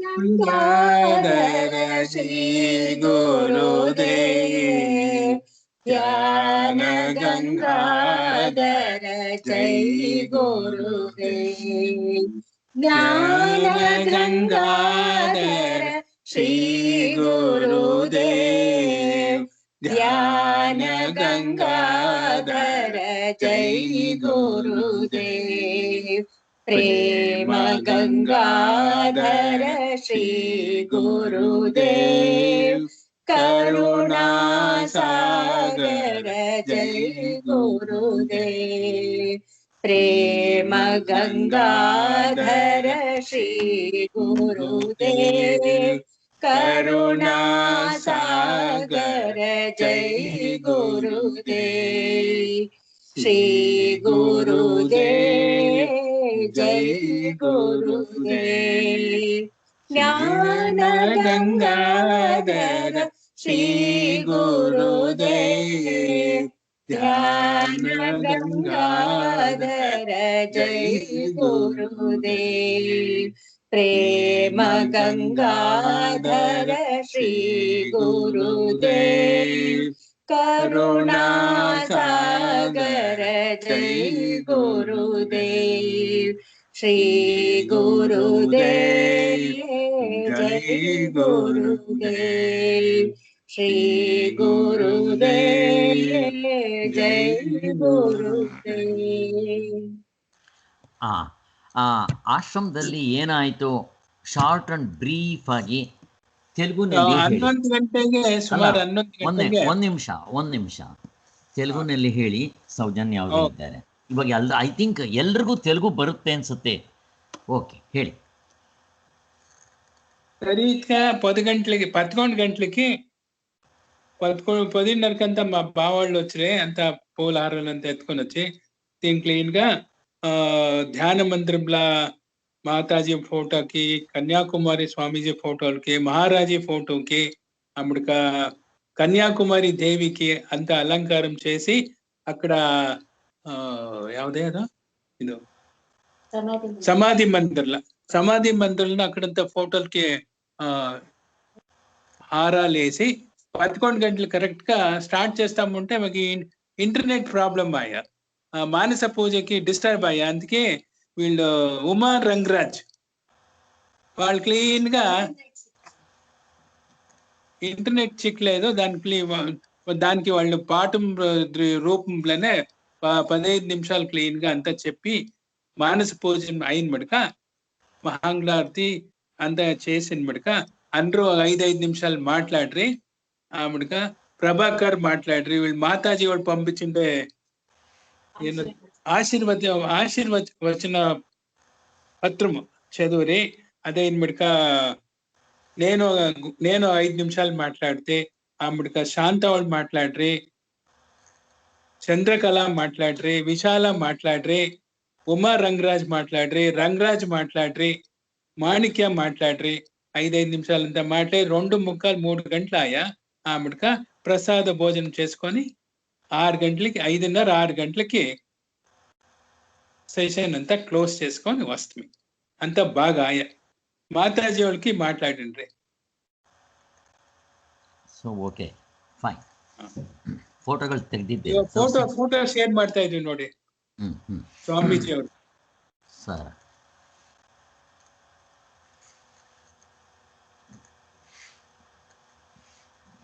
ಕಾಣ್ತಾ ಇದೆಯಾ? కాಣ್తా ಇದೆ. వీళ్ళు స్వామీజీలు వాళ్ళని ఫూద్ స్వామీజీ అంట వాళ్ళు పిలుచుకుంటా ఉండ్రి. వీళ్ళకి కన్యాకుమారి స్వామి దేవి ప్రత్యక్షమయ్యిండే, దానికోసమే వీళ్ళ పేరు కన్యాకుమారి స్వామీజీ అనిందే. వీళ్ళు ప్రతి పండుగప్పుడు కూడా కన్యాకుమారికి వచ్చి అక్కడ దేవుని కుంకుమంతా ఎత్తుకొని వీళ్ళకి ఆడవాళ్ళకి అందరికీ కూడా పోస్ట్ చేస్తూ ఉండ్రి. వాళ్ళ ఇంటెన్షన్ ఏమి అంటే, ఇంట్లో ఒక ఆడది అంటే తెల్లింట్లో ఉన్నప్పుడు ఒక ఆడది ఆధ్యాత్మ విచారం బాగా నేర్పుకుంటే అది వాళ్ళ తల్లిదండ్రుల లోపల ఇండ్ల లోపల అందరినీ మంచి దావకొచ్చే తర చేస్తుంది. పెండ్లయ్యి మొగుడింటికి పోతే అక్కడ కూడా అందరినీ ఉద్ధారం చేస్తుంది అనే ఒక ఆసక్తిని ఇంకా వాళ్ళు ఆడవాళ్ళకి ఈ విద్యని ఇచ్చేంటే చాలా మంచిది. ఎలా అంటే ఎట్లా పెద్దతర చూడండి, ఇది ఎవరికి ఇస్తున్నానో అది వేస్ట్ అయిపోతుంది. ఆడవాళ్ళకి ఇవ్వండి, అది వేస్ట్ అయ్యలేదు. జతికి దానికి ఇంట్లోపున తల్లిదండ్రులని మంచి దావకొచ్చేట్లు చేస్తారు, అంతమ్మడిని చేస్తారు. కొనాకు వాళ్ళు మగుడింటికి వస్తే అక్కడ అత్తగారు మామగారిని, జతికి మొగుడిని, దాని జతికి పుట్టే బిడ్డల్ని మంచి సంస్కారం ఇస్తారు నిందే. వాళ్ళు తంగికి తవరునిది అనేదో పుస్తకం రాసిండారు, అది తెలుగులో కూడా ఉంది. అది తెలుగులో కూడా కన్వర్ట్ చేసిండారు, అవంతా ప్రింట్ అయ్యింది. అవుట్లోపున ఒకే పేజు చాలా బాగుంది. ఆడవాళ్ళు ఏం ఆడవాళ్ళు కాదు, మొగడుకు అవుతుంది. అది జనరల్గా వాళ్ళు ఒక చెల్లెలికి వాళ్ళు చెప్పిండే చెవులు మాటలు అనిందే ఆ పుస్తకం ఉంది, చాలా బాగుంది. వాళ్ళే సొంతం రాసిండేది. అవి పుస్తకం చిక్కింది, అయితే మా ఆశ్రమంలో చిక్కింది. ఎప్పుడన్నా మీరు బెంగళూరుకు పోయినప్పుడు అది తీసుకోవచ్చు అలాగా. సో ఇంత మా ఆశ్రమం విచారము. వాళ్ళు దేహమిడిచి 50 ఏండ్లు ఇప్పటికీ. సో వాళ్ళు చెప్తా ఉంటే సిద్ధ పురుషులు వాళ్ళు దేవుని సాక్షాత్కారం అయ్యండే 18 దినాలు సమాధిలో కూర్చోండ్రి కన్యాకుమారిలో. వాళ్ళది ఫోటోలంతా ఉంది నా దగ్గర. ఇది వాళ్ళ సమాధిలు. మా ఆశ్రమంలో వాళ్ళు 3 సమాధిలు ఉంది. మొదలనే వాళ్ళు సన్యాసీలు మహారాజీ, మధ్యలో ఉండేవాళ్ళే స్వామీజీ, వాళ్ళదే ఇప్పుడు ఆరాధన ఉండింది. పక్కలో ఇంకొకరు అరుణామాతాజీ ఏంటనిందే, వాళ్ళు కూడా ఒక 4 ఏండ్ల ఇప్పటికి దేహము త్యాగం చేసి, వాళ్ళది కూడా అక్కడ సమాధి ఉంది. ఈ తర మా ఆశ్రమంలో వాళ్ళ సమాధిలు, ధ్యాన మందిర అంతా ఉంది. ఆ ఫోటోలు ఒకసారి మీకు స్కైప్లో మేము డౌన్లోడ్ చేస్తాము చూడండి. ఇది అక్కడ నిన్న వీళ్ళు చేసిండే పూజలు ఫోటో. సో అంతా సుగంగా పూజలంతా చేసి ఆ గురువులకి మనము ప్రార్థన చేసుకోవడము. మనమందరూ కూడా ఆ గురువులకి హృత్పూర్వకంగా నమస్కారాలు చేస్తా, మనకి ఈ ఒక జ్ఞానంని మనకి పొందించిని, మనని ఈ దావలో పోయేట్లా ఒక శక్తి కూడా వాళ్ళు కలిగించల్లా అంట. వాళ్ళ దగ్గర లోపల ఇంకా మనము ప్రార్థన చేసుకుంటా ఆ గురువులకి మనం సాష్టాంగ నమస్కారం మనము తలపించే అంటే మనము పుట్టిండి దానికి కూడా సార్థకమవుతుంది. మా అదృష్టానికి మాకు 4 గురువులు ఉండారు. వీళ్ళు స్వామీజీ ఒకరు, మహారాజీ ఒకరు, మాతాజీలు 2, 4 గురువులు. మాకు ఇంక ಯಾವ జన్మంలో ఇట్లా గురువులు చిక్తారో గొత్తలే. ఈ జన్మంలో చిక్కిండారు, మనం మరి దానము ఉపయోగించుకుంటామా బతుకుతుమి. మా మాతాజీలు చెప్తారు, నెక్స్ట్ జన్మకి మేము పుట్టొచ్చలేదో అంటానిందే. తిరగా మనం పుట్టొస్తే తిరగా గురువుల దగ్గరికి పుడుకొని పోవాలా. ఇంత బాగుండే ఆశ్రమ జాగా ఉంది. మనము ఇప్పుడైనా బుద్ధివంతులయ్యి దాన్ని ఉపయోగించుకుంటే ఈ జన్మంలోనే మనము ఆత్మజ్ఞానం పొందల్లా. పొందుకుంటే సెచ్చే టైంలోన పరమాత్మను నేర్పొచ్చి మనము ప్రాణమిడిస్తే మరీ మనిషి అయ్యి పుట్టి తిరగా ఈ దావలో వచ్చేదానికి సాధ్యత ఉంటుంది. అట్లీస్ట్ మనకు అంతనా యోగ్యతే మనం సంపాదించేయాలంట నా ఆశ. దానికోసము అంత చెప్తా ఉన్నాను. సో ఇంకేమైనా ప్రశ్నలు ఉంటే ఎవరైనా అడగచ్చు. ఓం శాంతి శాంతి ಶಾಂತಿ. ಡಾಕ್ಟರ್ ಕ್ಲಿಯರ್ ಆಗಿ ಬಂದೆ ಎಲ್ಲ ಫೋಟೋ? ಎಲ್ಲ ಬಂತು, ಕ್ಲಿಯರ್ ಆಗಿ ಬಂತು. ಓಕೆ. ಮಾತಾಜಿ ಅವ್ರಿಗೂ ಮಾತಾಡಿದ್ರು, ನಮ್ಮ ಬಾವರು ಅವರು ಒಂದು 5-6 ನಿಮಿಷ ಮಾತಾಡಿದ್ರು ಫೋನ್ ನಲ್ಲಿ. ಸರಿ ಸರ್, ಸರಿ. Thank you sir. ಜೈ Shriram. Okay okay okay fine. So Om ಶಾಂತಿ ಶಾಂತಿ ಶಾಂತಿ. ಜೈ ಗುರುದೇವ್. जय श्री राम. जय स्वामी जी.